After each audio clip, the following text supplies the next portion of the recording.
السلام علیکم کے اس کے ناول پہ آپ سب کو ویلکم۔ ایک خوبصورت ناول پیش کر رہے ہیں جس کا نام ہے تیرے روپ کی دھوپ اور میں۔ ناول کی رائٹر ہیں رابعہ کشمیری۔ چلیے چلتے ہیں ناول کی جانب۔ غموں کی دھوپ ہو تجھ پر تو میں ہوا بن جاؤں، مثال ابر بڑھوں سرمئی ردا بن جاؤں۔ ارحم اب میں تمہاری کوئی بات نہیں مانوں گی۔ اگر تمہیں کوئی لڑکی پسند ہے تو بتا دو، ورنہ میں لڑکی پسند کر چکی ہوں۔ طویل اور لاحاصل بحث کا نتیجہ یہ نکلا تھا، اس کی نیلی شرٹ کا بازو کہیں گم ہی ہو گیا تھا۔ وہ تو بس حیران ہی کھڑا رہ گیا۔ ارے امی، یہ کیا کہہ رہی ہیں؟ کیوں آپ میری آزادی کے اور خوشگوار دن شادی جیسی بلا کے بھین چڑھا رہی ہیں؟ وہ شرٹ پہن کر ان کے قدموں میں بیٹھ گیا۔ امی پلیز، ابھی میں شادی کرنے کا سوچ بھی نہیں سکتا۔ میرا بالکل موڈ نہیں ہے۔ لائف کتنی اپسیٹ ہو جاتی ہے شادی کے بعد، آپ کو بالکل نہیں پتہ۔ اس کی نیلگوں آنکھوں میں بے پناہ معصومیت تھی، مگر آج امی کچھ بھی سننے کے موڈ میں نہیں تھی۔ موڈ کی کیا بات ہے بھلا؟ شادی ایک اہم فریضہ ہے جسے وقت پر ادا کرنا بہت ضروری ہے، اور شادی کے بعد لائف سیٹ ہوتی ہے، اپسیٹ نہیں۔ وہ بھی آخر ارحم کی ماں تھیں۔ مگر امی، ابھی میری شادی کا وقت نہیں آیا۔ وہ آپ کا دعویٰ رہنے کے سامنے کھڑا ہو کر اپنا جائزہ لے رہا تھا۔ جی، آپ تو ابھی دودھ پیتے بچے ہیں۔ زرش نے سیڑھیاں اترتے ہوئے ٹکڑا لگایا۔ امی آپ اس کی کر دیں، آخر یہ بھی تو فرض ہے جو آپ کو ادا کرنا ہے۔ ارحم نے فرض پر کچھ زیادہ ہی زور دے دیا تھا۔ وہ دونوں زیر لب مسکرا دیں۔ بالکل اس کی بھی کروں گی، مگر اس سے پہلے بہو لے آؤں، یا ہو سکتا ہے دونوں کی ساتھ ہی کر دوں۔ ان کے چہرے پر بڑی مبہم مسکراہٹ تھی، اور تصور کی آنکھ رافع علی کو دیکھ رہی تھی، جو ان کے بڑے بھائی کا بیٹا تھا، اور بھائی کافی عرصے سے زرش کے طلبگار تھے۔ اب تو وہ BA کے پیپرز کے بعد فارغ بھی تھی، لہٰذا ان کی طرف سے اصرار مزید بڑھ گیا تھا۔ رافع علی نے حال ہی میں BA فارمیسی کے بعد ایک انگلش میڈیسن کمپنی جوائن کی تھی۔ ارحم گزشتہ 1 سال سے ملٹی نیشنل کمپنی میں چارٹرڈ اکاؤنٹنٹ تھا۔ دونوں کی شادی میں اب کوئی رکاوٹ نہ تھی، اسی لیے ارحم کے لولے لنگڑے بہانے امی نے یکسر نظر انداز کر دیے۔ یاد رکھا تو اتنا کہ زرش کی بے حد عزیز دوست، غزل کی پڑوسن اور دوست صہبا انہیں ارحم کے لیے بری طرح بھا گئی تھی۔ صہبا کو انہوں نے غزل کے گھر میلاد شریف میں دیکھا تھا۔ بڑی بڑی آنکھوں والی نازک سی صہبا میں انجانی سی کشش تھی۔ پیاری تو غزل بھی تھی، مگر جو بات انہوں نے صہبا میں محسوس کی تھی وہ بہت کم لڑکیوں کا خاصہ ہوتی ہے۔ باحیا، لچکیلی شاخ کی مانند، نرم گفتار، آواز اور لب و لہجے میں دھیما پن رکھنے والی لڑکیاں انہیں ہمیشہ پسند آتی تھیں۔ اپنے گھر کے لیے انہیں ایسی ہی بہو کی تلاش تھی، کیونکہ وہ خود بہت نرم خو اور باغ و بہار شخصیت کی مالک تھیں۔ ارحم کے مزاج کا بھی بخوبی اندازہ تھا، اسی لیے وہ صہبا جیسی لڑکی کو کھونا نہیں چاہتی تھی۔ غزل کے ذریعے جو معلومات ملی تھی، اس کے مطابق وہ انگیج نہیں تھی، اپنے گھر میں سب سے بڑی تھی، 2 چھوٹے بھائی تھے، والدین کی بے حد چہیتی تھی، اسی لیے وہ اس کی آنے والی زندگی کے بارے میں فیصلہ کرنے سے ہچکچا رہے تھے۔ ارحم کی طرف سے گرین سگنل ملنے کے بعد وہ تو جٹ منگنی پٹ بیاہ کے مصداق فوری طور پر اسے اپنے گھر لانا چاہتی تھی، مگر ارحم صاحب ہی اڑیل گھوڑا ثابت ہو رہے تھے۔ ایک ہی رٹ کہ ابھی شادی نہیں کروں گا، نہ جانے کب عقل آئے گی اس لڑکے کو۔ اپنے لمبے چوڑے دلکش نقوش والے بیٹے کو وہ نظر بھر کر کبھی نہیں دیکھتی تھی۔ ماؤں کے دل خوش ہو جائیں تو کئی وہم ستانے لگتے ہیں۔ امی، آپ ان کی شادی کر دیں، عقل خود ان کے پاس آ جائے گی صہبا کی صورت میں۔ زرش نے چکن سینڈوچ کا ٹکڑا منہ میں رکھتے ہوئے معنی خیز مسکراہٹ کے ساتھ کہا۔ صہبا کے نام نے اس کے چلتے ہاتھ روک دیے تھے۔ ٹائی کی نوٹ ڈھیلی کر کے وہ دوبارہ میدان میں کودنے کا ارادہ کر رہا تھا۔ یہ محترمہ کون ہے؟ یہ میری دوست ہے۔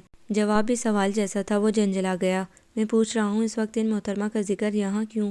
اس لیے کہ امی نے اسے آپ کے لیے پسند کیا ہے۔ تمہاری ساری دوستوں کو میں جانتا ہوں، یہ کہاں سے ٹپک پڑی؟ یہ غزل کے برابر میں رہتی ہے۔ اس کے پاپا فارن سروس میں تھے، لہٰذا مختلف شہروں اور ملکوں میں رہنے کے بعد اب وہ لوگ مستقل کراچی شفٹ ہو گئے ہیں، کیونکہ ان کے والد کی ریٹائرمنٹ قریب ہے۔ زرش نے منو ساری باتیں دہرا دیں جو اس نے غزل یا پھر خود صہبا سے سنی تھیں۔ تم امی کو سمجھاؤ اور دعا کرو اس کے لیے کہ کوئی اور اچھا لڑکا اسے مل جائے۔ ارحم نے چمکارا، اسے اچھا لڑکا مل سکتا ہے، مگر اس جیسی لڑکی ہمیں کوئی نہیں مل سکتی۔ امی نے سر پر کھڑے ہو کر یہ بات بڑے وثوق سے کہی تھی۔ ارحم تو سر پکڑ کر بیٹھ گیا تھا، جبکہ زرش کی آنکھوں کی شرارت کہہ رہی تھی، بکرے کی ماں کب تک خیر منائے گی؟ ارحم، میں آج شام کو اس کے گھر مٹھائی لے کر جا رہی ہوں۔ کیا بات پکی کرنے؟ ارحم کے منہ سے پھسلا، ابھی تو رشتہ ہی نہیں مانگا، بات کہاں سے پکی ہو جائے گی؟ امی مسکرا کر کچن کی طرف مڑ گئیں۔ اس کا مطلب ہے ابھی بچت کے چانسز ہیں، ہو سکتا ہے وہ انکار کر دیں اور کچھ دنوں کے لیے سکون مل جائے مجھے۔ ظاہر ہے امی کو دوسری لڑکی پسند کرنے میں ٹائم تو لگے گا، خیر ابھی اتنا پریشان ہونے کی ضرورت نہیں۔ وہ بظاہر زرش سے مخاطب تھا، مگر اس وقت اس کی کیفیت خود سے باتیں کرنے والی ہو رہی تھی۔ ناشتہ کر کے وہ اطمینان کا سانس لیتا ہوا آفس روانہ ہو گیا۔ سارے راستے وہ انکار کی دعائیں مانگتا رہا، مگر دعائیں کسی اور کی قبولیت کا شرف حاصل کر گئی تھیں۔ اس میں امی جان اور غزل کی کوششوں کا بڑا عمل دخل تھا۔ صوبہ کے والدین سے پہلی ملاقات کا تاثر بڑا بھرپور تھا۔ امی جان نے جب اپنی خواہش کا اظہار کر کے ارحم کی تصویر انہیں تھمائی تو انہوں نے حقیقی مسرت کا اظہار کرتے ہوئے تصویر اپنے پاس رکھ لی۔ سوچنے کی مہلت تو محض رسمی تھی، ورنہ تو ارحم انہیں پہلی نظر میں اچھا لگا تھا۔ منسٹری آف کامرس میں فائنانس ڈائریکٹر کا نہایت خوش عقل اور اکلوتا بیٹا صوبہ کے لیے آئے ہوئے سارے رشتوں میں یقیناً پہلے نمبر پر تھا۔ اس کی اپنی قابلیت اور روشن مستقبل نے اضافی سفارش کا کام کیا تھا، اور پھر امی جان کا محبت بھرا اصرار، ان ساری باتوں نے انہیں مجبور کر دیا تھا کہ وہ ارحم کو صوبہ کے لائف پارٹنر کی حیثیت سے چن لے۔ یوں چند ہی ملاقاتوں میں یہ اہم فیصلہ بھی ہو گیا، جس کے نہ ہونے کے لیے ارحم نے بہت سی دعائیں مانگی تھیں۔ یہ لو ارحم، صوبہ کی تصویر دیکھ لو، بعد میں مجھ سے کوئی گلہ نہ کرنا۔ چھوڑیں امی، اب تصویر دیکھ کر کیا کروں گا؟ آپ نے اپنی خواہش پوری کر لی، بس یہی کافی ہے۔ وہ حد درجہ ناراض تھا۔ امی کو بھی غصہ آ گیا۔ ارحم، یہ تم بات کس طرح کر رہے ہو؟ تمہاری شادی کی عمر ہے اور یہ کوئی دنیا سے انوکھی بات نہیں ہے جو تم اس طرح کے رد عمل کا اظہار کر رہے ہو۔ میں نے تم سے تمہاری پسند پوچھی تھی۔ صوبہ بہت پیاری بچی ہے، بالکل تمہارے جوڑ کی۔ ملو گے تو میری پسند کی داد دو گے؟ وہ خفگی سے کہتی اٹھ کر جانے لگی تو ارحم نے ان کے گلے میں باہیں ڈال دی۔ ارے میری پیاری امی جان، میں آپ کی پسند سے انحراف کرنے کا سوچ بھی نہیں سکتا۔ میں تو بس ابھی شادی کرنے کے موڈ میں نہیں تھا، لیکن آپ کی خوشی کے لیے میں اپنا موڈ بدل سکتا ہوں۔ اس میں کوئی شک نہیں کہ میری امی کی پسند لاجواب ہے۔ اس نے تصویر پر اچٹتی سی نگاہ ڈال کر شریر لہجے میں کہا تو ان کے چہرے پر بھی طمانینت بھری مسکراہٹ پھیل گئی۔ بہت بڑے ڈرامے باز ہو تم۔ بیٹا بھی تو ہاشم حسین کا ہوں، بڑے دلربا لہجے میں کہتا ہوا وہ ان کی گود میں سر رکھ کر لیٹ گیا۔ بھائی، اب آپ بڑے ہو جائیں۔ صوبہ نے یہ حرکتیں دیکھ لی تو انکار کر دے گی۔ زرش غزل کے ساتھ اچانک ہی اندر داخل ہوئی تھی۔ تم دونوں خونخوار بلیاں ہو، خبردار جو مجھ سے نیک مانگنے کی کوشش کی، اور آئندہ آئس کریم بھی نہیں کھلاؤں گا۔ بڑی معصوم دھمکیاں تھیں۔ وہ دونوں کھلکھلا کر ہنس پڑی۔ صوبہ کو بتائیں گے؟ ہاں، تم لوگ تو جنرل نالج کی استاد ہو، اب اس سے فیس لینا شروع کر دو۔ ارحم نے تو جل کر کہا تھا، مگر ان کی معنی خیز مسکراہٹ میں کمی نہ آئی تھی۔ یہ تو بڑی معمولی سی بات تھی۔ وہ تو نہ جانے کیا کچھ اسے بتا چکی تھی، جس پر اس نے کہا تھا، اللہ میرے مستقبل کا حامی و ناصر ہو۔ ارحم بھائی، صوبہ بہت اچھی کوکنگ کر لیتی ہے۔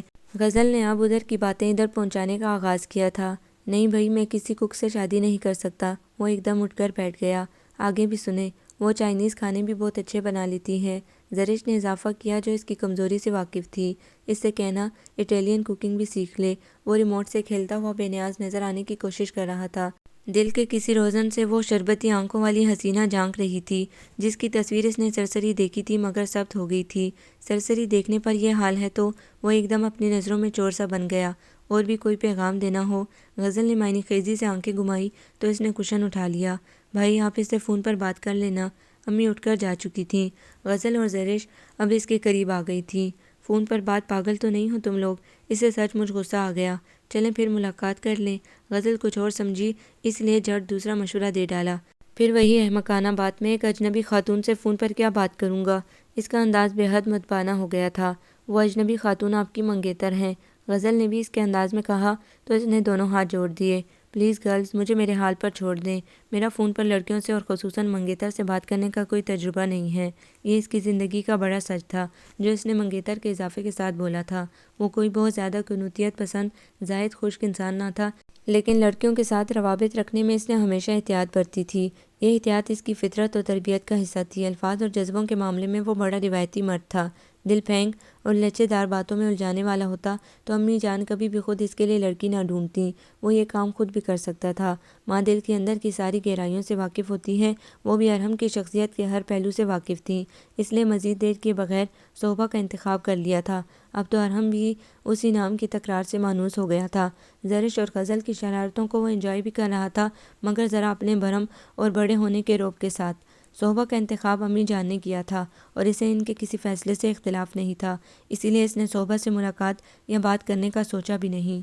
شادی کے بعد ایک دوسرے کو جاننے اور سمجھنے میں ہی ازدواجی زندگی کی حقیقی خوبصورتی پوشیدہ ہے۔ وہ اس بات کا دل و جان سے قائل تھا اور اسی پر عمل بھی کر رہا تھا۔ امی دیکھیں، یہ لڑکیاں آپ کے شریف بیٹے کو بہکا رہی ہیں۔ اس نے دبی دبی صدا لگائی۔ اس معصومیت پر کون نہ قربان جائے۔ غزل نے برجستہ کہا تو تینوں ہنس پڑے۔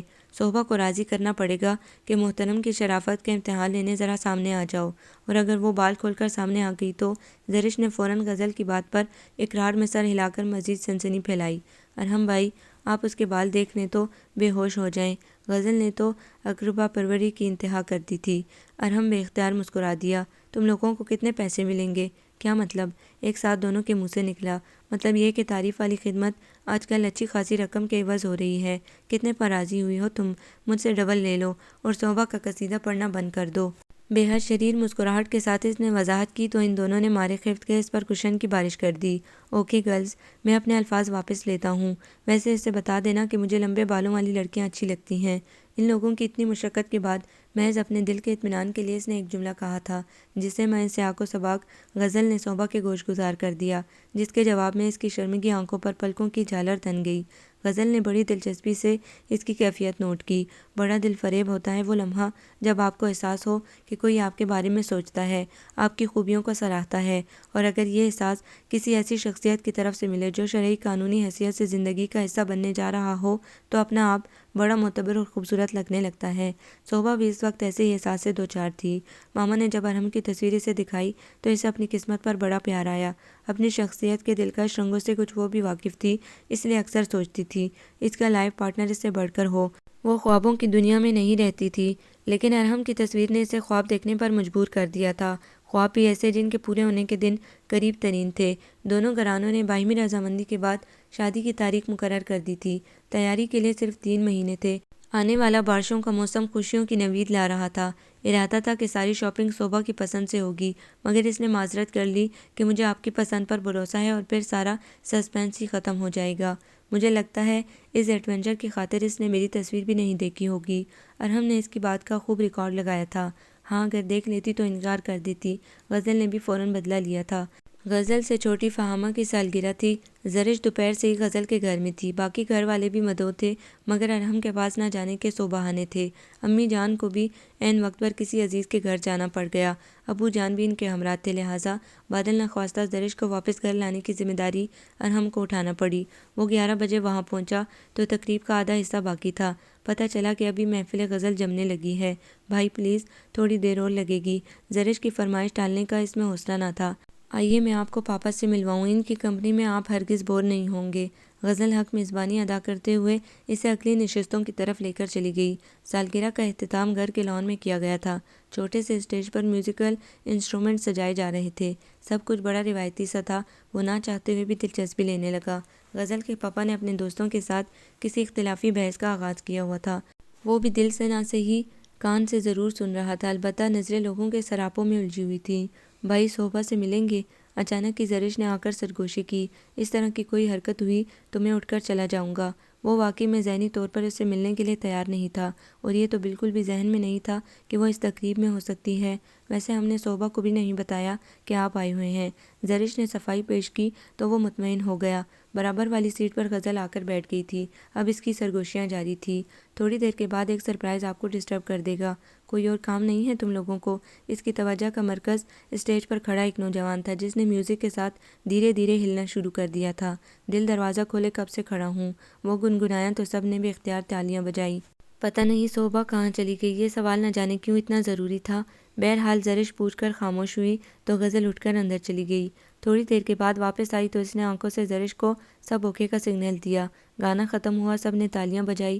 کمپیئر نے اسٹیج پر ایک اور مہمان کو مدعو کیا تو وہ نام سن کر ایک دم چونک اٹھا۔ صوبہ بخاری کے نام پر اس کا یہ رد عمل فطری تھا۔ زرش اور غزل نے مسکرا کر دیکھا۔ ہے نا سرپرائز؟ ذرا اسٹیج کی طرف دیکھیے، اور پھر واقعی اسٹیج پر دیکھنا اور واپس نظریں موڑ لینا اس کے اختیار میں نہ تھا۔ لمبے سیاہ بالوں اور نازک اندام سراپے والی یہ لڑکی کسی ساکت تصویر کی مانند اس کی آنکھوں میں ٹھہر گئی تھی۔ وہ بڑی دلکش اور رواں آواز میں گا رہی تھی۔ اس کی نظریں غزل اور زرش کی طرف اٹھی تھیں، مگر اگلے ہی لمحے بے ساختہ جھک بھی گئی تھیں۔ اس کے ہاتھوں کی خفیف سی لرزش اور لہجے کی روانی میں کپکپاہٹ نے ارحم سمیت زرش اور غزل کو بھی بتا دیا تھا کہ وہ ارحم کی موجودگی سے گھبرا رہی ہے۔ وہ دونوں تالیاں بجا کر اس کا حوصلہ بڑھانے لگی، مگر ارحم کے ہاتھ نہیں اٹھے۔ وہ بس اسے دیکھ رہا تھا، محسوس کر رہا تھا۔ محفل میں اسے سننا گوارا نہ تھا۔ تھوڑی سی دیر میں اپنی اہمیت کا احساس بھی ہو چلا تھا۔ اس قسم کے غرور اور تفاخر کے لمحے اس کی زندگی میں پہلی بار آئے تھے۔ غزل ختم ہوئی، سب نے تالیاں بجائیں، مگر اس کے ہاتھ پھر بھی نہ اٹھے۔ صوبا نے بھی جاتے جاتے اچٹتی سی نگاہ رسپانس جانے کے لیے ڈالی، مگر وہ مکمل بے نیاز بنا بیٹھا تھا۔ کوئی اور گلوکار ہوتی تو وہ اتنی اچھی غزل پیش کرنے پر اسے دل کھول کر داد دیتا، مگر یہاں دل کچھ عجیب سی ہر درمی پر آمادہ تھا، جو اس وقت سمجھ ہی سے باہر تھا۔ آپ کو غزل اچھی نہیں لگی؟ غزل نے حیرانی سے استفسار کیا۔ غزل اچھی تھی، مگر غزل والی اتنی گہری چپ تھی کہ وہ دونوں ایک لمحے کو ساکت رہ گئیں۔ اس نے کہنا کہ آئندہ اس طرح نہ گائے بالکل غیر متوقع جملہ تھا۔ ان کی آنکھیں پھیل گئی۔ تم اس سے کہہ دینا، وہ بالکل بھی حیران نہیں ہوگی۔ اس ایک مسکراہٹ میں کیا کچھ نہ تھا۔ زرش اور غزل نے ایک دوسرے کو دیکھا اور کھل کر ہنس دی۔ حیرت اور کچھ انوکھا جان لینے کا احساس اس وقت سوا ہو گیا جب ارحم کی بات بتانے پر صوبا نے بڑے اطمینان سے کہا، مجھے اندازہ تھا۔ تمہیں کیا اندازہ تھا؟ مگر کیوں؟ غزل اتنا گہرائی میں جا کر سوچنے کی عادی نہیں تھی۔ مجھے اگر پتہ ہوتا کہ ارحم آئے ہوئے ہیں تو میں کبھی نہ گاتی۔ اس جملے کی خوبصورتی پر ہی وہ دونوں فدا ہو گئیں۔ زرش، کیا فریکوئنسی ملنے لگی ہے بغیر ملاقات کے؟ غزل کو تو اچھا خاصا موضوع ہاتھ آ گیا تھا، مگر صوبا نے ہرگز نوٹس نہیں لیا۔ اس لمحے اس کی آنکھوں میں بڑے سنہرے رنگ اترے تھے، جنہیں غزل اور زرش نے محسوس کر کے ارحم کی قسمت پر رشک کیا تھا۔ گرمیوں کے طویل دن سمٹتے جا رہے تھے۔ موسم برسات کی آمد تھی۔ نیلے آسمان کا سورج بادشاہ ابر کی چادروں میں چھپا رہتا۔ معتدل ہواؤں کی وجہ سے ماحول میں گرمی کی حدت کم ہو گئی تھی۔ ایسے میں دونوں گھر شادی کے روایتی شور ہنگامے کی لپیٹ میں تھے۔ ارحم کے کزنز، جو کبھی بھی اس سے اتنے بے تکلف نہیں تھے، اس ہنگامے کے مرکزی کردار تھے۔ گنتی کے دوست بھی شہادت کو کوئی موقع ہاتھ سے جانے نہیں دے رہے تھے۔ غزل دونوں جگہ حق دوستی ادا کرتے کرتے عادی ہو چلی تھی۔ پتلی سی کمر میں مزید خم پڑ گیا تھا، جس کا اسے بڑا افسوس تھا۔ تمہاری شادی پر میں سارے حساب چکا دوں گی، صوبا نے تسلی دی۔ میری شادی پر تمہیں اپنے ان کی اور ان کی فکروں سے فرصت ملے گی تو تب نہ۔ غزل کب چوکتی تھی۔ صوبا کشن کے پیچھے منہ دے کر بیٹھ گئی۔ پلیز اس طرح کی باتیں کر کے ڈراؤ مت۔ ارے واہ، اس میں ڈرانے کی کیا بات ہے؟ یہ تو زندگی کا خوبصورت سچ ہے۔ ایک خوبصورت ہمسفر، معصوم سا دلکش سا بچہ۔ غزل، تم بہت بدتمیز ہو گئی ہو۔ تمہاری ان کی صحبت میں رہ رہی ہوں، اثر تو آئے گا۔ پتہ ہے غزل، کبھی کبھی مجھے ڈر سا لگنے لگتا ہے۔ صوبا ایک دم سنجیدہ ہو گئی۔ کس بات کا ڈر؟ غزل نے بھی اس کی الجھن کو شدت کے ساتھ محسوس کیا۔ پتہ نہیں ارحم کی نیچر کیسی ہوگی، وہ سخت مزاج ہے یا تنگ ذہن؟ پھر مرد کی سب سے بڑی خامی اس کا شکی مزاج ہونا ہے۔ میں نے ارحم کو صرف دیکھا ہی ہے، ان کو جانا تو نہیں۔ ایک اجنبی بندے کے ساتھ نئی زندگی شروع کرنا کتنا مشکل مرحلہ ہے۔ میں اکثر یہ سوچتی ہوں کہ ہم دونوں ایک دوسرے کی سوچوں کے مطابق ہیں بھی یا نہیں۔ ظاہر ہے ہر بندے کے ذہن میں ایک خاکہ ہوتا ہے، اب ضروری تو نہیں کہ وہ خیالی پہ کر حقیقت کا روپ بھی دھار لے۔ اس کی آنکھوں کی گہرائیاں بے حد مضطرب تھیں۔ صوبی، تمہاری یہ ساری سوچیں قبل از وقت ہیں۔ میں نے ارحم بھائی کو جتنا دیکھا ہے، جانا ہے، اس کے مطابق وہ ذرا بھی تمہارے خیالی پیکر سے مختلف نہیں۔ بس تم اچھا سوچو۔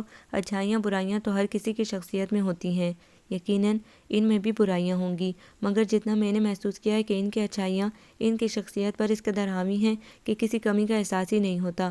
وہ بہت اچھے، بہت منفرد سے ہیں۔ ان کے لیے کبھی کسی لڑکی کا فون نہیں آیا، اس سے تم اندازہ لگا لو کہ وہ کس نیچر کے ہوں گے۔ پاگل لڑکی، you are lucky too much. شکریہ ادا کرو مجھ سمیت ان بہت سارے لوگوں کا اور ارحم بھائی کا، جو ابھی شادی کرنے کے موڈ میں نہیں تھی اور یہ دعائیں مانگ رہے تھے کہ اللہ کرے تمہاری کہیں اور منگنی ہو جائے۔ آخری بات صوبا نے بڑے غور سے سنی اور بے اختیار مسکرا دی۔ جو فیصلے آسمانوں پر ہو جائیں، بندہ ان کو بدلنے پر قادر نہیں۔ اس نے بڑے اطمینان سے یہ جملہ ادا کیا۔ کہنے سننے سے اندر کی مسلسل جنگ سے نجات ملتی ہے۔ اس وقت اسے بھی ایسا لگ رہا تھا کہ وہ واقعی دنیا کی خوش قسمت لڑکی ہے۔ دونوں گھروں کی رضامندی سے مایوں مہندی کی تقریب ایک ہی جگہ کرنے کا فیصلہ کیا گیا۔ غزل نے بڑے پرجوش انداز میں اس فیصلے کی تائید کی۔ شکر ہے میں گھن چکر بننے سے بچ گئی۔ مایوں والے دن کے ہنگامہ خیز صبح سب جاگ رہے تھے اور ارحم سو رہا تھا بقول اس کے میری آزادی کے آخری دن ہیں، مجھے اپنی مرضی سے جی لینے دو، ایسا لگ رہا ہے اس کی رخصتی ہو رہی ہے۔ لڑکوں نے اس کی سستی قائلی پر جل کر کہا تھا۔ لڑکیوں کو اپنے کام بہت تھے، اس لیے انہیں کسی کے سونے جاگنے سے کوئی سروکار نہ تھا۔ اس خوشگوار دن کی شام رہنائیوں سے بھرپور تھی، بھیگی بھیگی فضا میں پھولوں اور سنگار کی خوشبو رچی ہوئی تھی۔ آف وائٹ کرتے شلوار پر زرد رنگ کی پگڑی میں ارحم کی چھب ہی نرالی تھی۔ صحبہ کی کزنز اور فرینڈز رسم ادا کر کے جا چکی تھیں اور اب صحبہ کی شامت آئی ہوئی تھی، جو اپنے سادہ مگر دلکش روپ میں ارحم سے بڑھ کر ہی لگ رہی تھی۔ صحبی، کیا بندہ چنا ہے تم نے؟ وجیح اور حاضر جواب۔ ماریہ نے اپنے مخصوص انداز میں آنکھ بھیج کر کہا، میں نے نہیں، قسمت نے چنا ہے میرے لیے یہ وجیح بندہ، وہ بھی سب کے درمیان اپنے ہی زم میں تھی، خیال رکھنا کہیں نظر نہ لگ جائے۔ فاریہ نے فوراً مشورہ دے دیا۔ گڑیا نے اس کے پلو میں گرہ لگائی، پلو سے باندھ کر رکھنا ہماری باتیں۔ ہاں تم لوگ تو دادی اماں ہو، صحبہ نے زرد پلو کی گرہ کھولتے ہوئے کہا۔ ارحم کی مقبولیت کا گراف اس کی حاضر جوابی کے باعث اونچا ہو رہا تھا۔ صحبہ نے بہت سارے خدشوں کو ذہن سے جھٹک کر کرسی کی بیک سے ٹیک لگا کر آنکھیں موند لیں۔ زندگی کے یہ حسین پل بہت اچانک اور بہت سرعت سے آئے تھے۔ وقت نے ارحم کی صورت میں بہت بڑا خوبصورت تحفہ اسے عطا کیا تھا، جس پر وہ باری تعالیٰ کی بار بار شکر گزار تھی۔ مایوں اور بارات کا درمیانی وقفہ گو کہ 3 دنوں پر محیط تھا، مگر یہ 3 دن اتنی تیزی سے گزرے کہ وقت کی تیز رفتاری سے گلہ سا ہو گیا تھا۔ مایوں سے بارات تک ارحم کے نخرے بمشکل ہی اس کے دوستوں نے برداشت کیے تھے۔ ایک تو وہ شادی کر کے احسان کر رہا تھا، پھر دلہن کی تعریفیں، خود اس کی اپنی شخصیت کے چرچے، بہت ساری خصوصیات نے اسے راجہ اندر بنا دیا تھا۔ بمشکل اسے پھولوں کی فقط ایک مالا پہنائی گئی۔ پرسنل گرومنگ میں اس نے 2 گھنٹے لگائے۔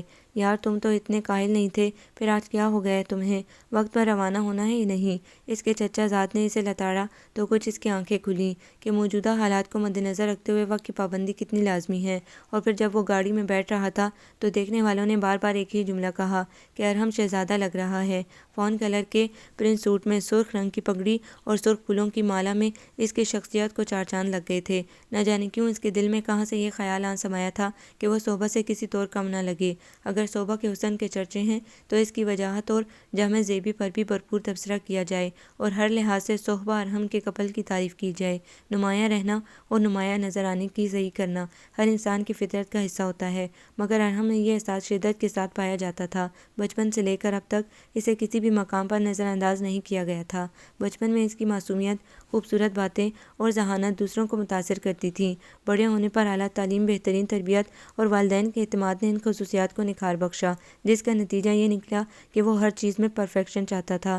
صحبہ کا انتخاب کرتے وقت بھی امی نے اس کی فطرت اور طبع کے اس رنگ کو مدنظر رکھا تھا۔ ماں اولاد کے سارے رازوں کو بغیر کہے جان لیتی ہے۔ اس کا احساس ارحم کو اس دن ہوا جب صحبہ نے اسٹیج پر آ کر محفل میں موجود ہر فرد کی توجہ اپنی جانب کھینچ لی تھی۔ خود وہ بھی کتنی دیر تک اسی کی طرف متوجہ رہا تھا، یہ الگ بات کہ اس نے اپنے انداز سے ظاہر نہیں کیا تھا۔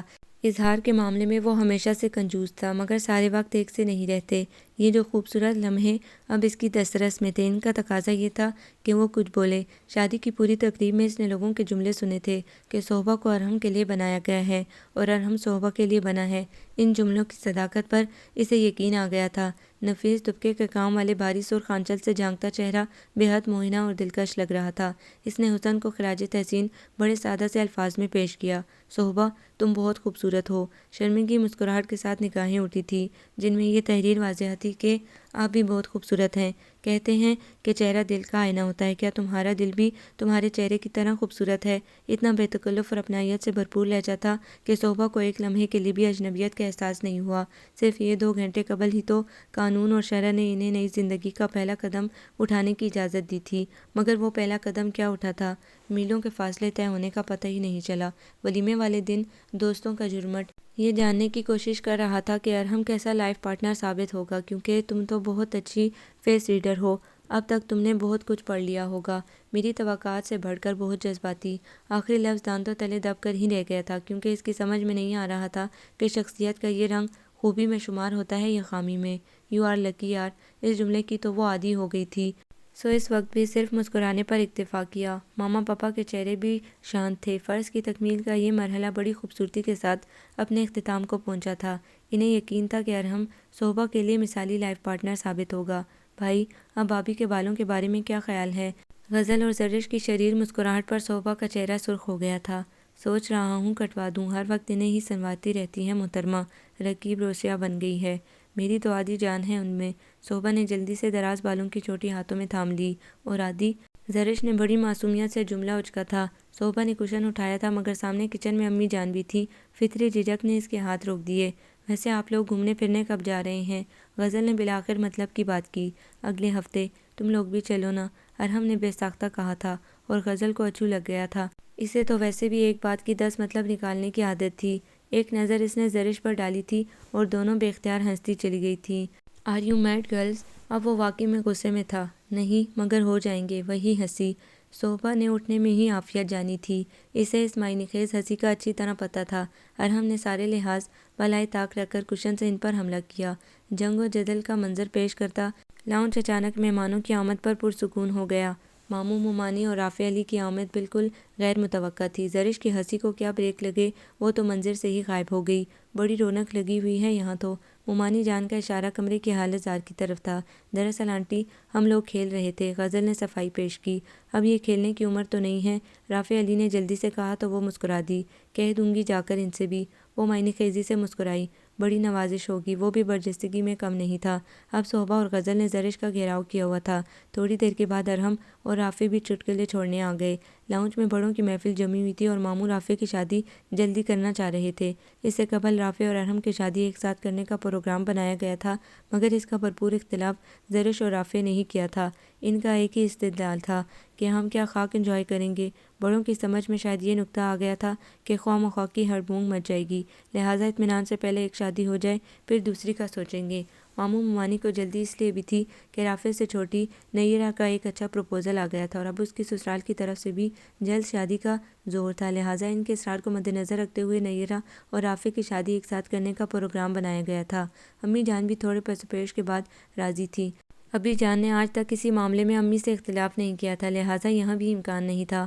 پھر یہاں بھی وہی ہوا جو عموماً باہمی رضامندی کے معاملے میں ہوا کرتا ہے۔ 3 مہینے کے بعد شادی کی تاریخ مقرر کر دی گئی تھی۔ اس دوران ارحم اور صوبہ کو اسپین میں جانا تھا۔ جگہ کا انتخاب دونوں نے اپنی اپنی پسند کے مطابق کیا تھا۔ یہ اتفاق ہی تھا، دونوں کو نت نئی جگہ دیکھنے کا شوق تھا، لہٰذا ہنی مون ٹرپ کو معمول کی تفریحی ممالک کے سیر کے لیے مخصوص نہیں کیا گیا۔ اسپین میں مسلمانوں کی عظمت رفتہ کے مٹے مٹے نقوش کئی صدیوں بعد بھی باعث کشش تھے۔ بہت سے لوگ آج بھی الحمرا اور مسجد قرطبہ کو اپنی آنکھوں سے دیکھ کر یہ تسلی کرنا چاہتے ہیں کہ مسلمانوں نے ایک طویل عرصے تک اس سرزمین کو اپنی سلطنت بنائے رکھا۔ ارحم اور صوبہ کی دلچسپی کا محور بھی موجودہ غیر اسلامی تہذیب کا مرکز اسپین اور ماضی کے اندلس کی یادگاریں تھیں۔ سفر کے آغاز پر دونوں ہی بے حد پرجوش تھے، گو کہ 1 مہینے کی قلیل مدت اسپین کی تفریح کے لیے کم تھی مگر یہ اطمینان ہی کافی تھا کہ وہ ایک دوسرے کی ہمراہی میں اپنا پسندیدہ شغل انجوائے کریں گے۔ 1 مہینے کے بعد جب انہوں نے واپسی کے لیے رخت سفر باندھا تھا تو یوں لگ رہا تھا جیسے اپنا بہت کچھ بھول رہے ہوں۔ صوبہ یہ وقت اتنی جلدی کیوں گزر جاتا ہے؟ ڈھلتی شام کے سرمئی نظاروں سے مسحور ہوتے ہوئے ارحم نے پوچھا تو صوبہ بھی اداسی سے مسکرا دی۔ اچھا وقت ہمیشہ جلدی گزر جاتا ہے اور مجھے یقین ہے کہ آنے والا وقت بھی اچھا ہوگا، یقیناً اچھا بلکہ بہت اچھا ہوگا، ایک چھوٹے سے بیبی کے ہمراہ۔ ارحم، صوبہ نے مکہ تان لیا تھا۔ ارحم نے بے تحاشا مسکراتے ہوئے اس کا ہاتھ تھام لیا۔ بیگم صاحبہ ہمیں کسی گستاخی پر مجبور نہ کیجیے، حد کرتے ہیں ارحم آپ بھی۔ صوبہ کا چہرہ مزید سرخ ہو گیا۔ مجھے تو نہیں لگتا کہ تم یورپ میں رہ رہی ہو۔ وہ دلچسپی سے اس کے سرخ چہرے کو دیکھتا ہوا بولا تو وہ یکدم سنجیدہ ہو گئی۔ کیا مطلب؟ یورپ میں رہنے سے بندہ بے شرم ہو جاتا ہے یا اپنی تربیت اور مشرقیت بھول جاتا ہے؟ آپ کو ماما سے مل کر احساس نہیں ہوا کہ وہ اپنی روایتوں کے معاملے میں کس قدر سخت اور قدامت پرست ہیں؟ بس یہی سختیاں یورپ میں قدم قدم پر میرے ساتھ تھیں، جنہوں نے میری تربیت میری ٹیچر کے مطابق کی۔ یار تم سنجیدہ ہو گئی، میں نے مذاق کیا تھا، کیا میرا حق نہیں بنتا کہ مذاق کروں؟ حق؟ سارے حقوق اپنے نام کروا کر پوچھ رہے ہیں، حق نہیں بنتا؟ وہ معصومیت کے ساتھ زیر لب بڑبڑائی تو ارحم زور سے ہنس دیا۔ دل چاہتا ہے تم سے خوب لڑوں، مجھے ابھی بہت ساری پیکنگ کرنی ہے، صبح سویرے کی فلائٹ ہے لہٰذا میں اندر جا رہی ہوں۔ اس نے بیتوکی باتوں کو سمیٹنے کی کوشش کی ورنہ ارحم تو اپنے مخصوص چلبلے موڈ سے باہر آنے کو تیار نہیں تھا۔ کر لینا پیکنگ بھی، ابھی بہت ٹائم ہے۔ اس نے سرعت سے اس کا آنچل تھام لیا تھا۔ کبھی کبھی میں سوچتی ہوں کہ یہ آپ کی شخصیت کا کون سا رخ ہے، اتنا شوق، اتنا شرارتی، زندگی کے ہر لمحے سے انجوائے کرنے والا۔ حالانکہ آپ سے پہلی ملاقات میں یا آپ کی خاموشی سے آپ کی شخصیت کا جو تاثر ملا تھا وہ بہت باروب، سنجیدہ اور قدرے مغرور سا تھا۔ صوبہ نے واپس پلٹ کر نہایت سنجیدگی سے اپنی بات مکمل کی تو اس نے بڑی گہری نگاہوں سے اپنی اس نصف بہتر کا جائزہ لیا جو تھوڑے سے دنوں میں متاع جان کی حیثیت اختیار کر گئی تھی۔ تمہیں اعتراض کس بات پر ہے، میرے سنجیدہ ہونے پر یا شوق ہونے پر؟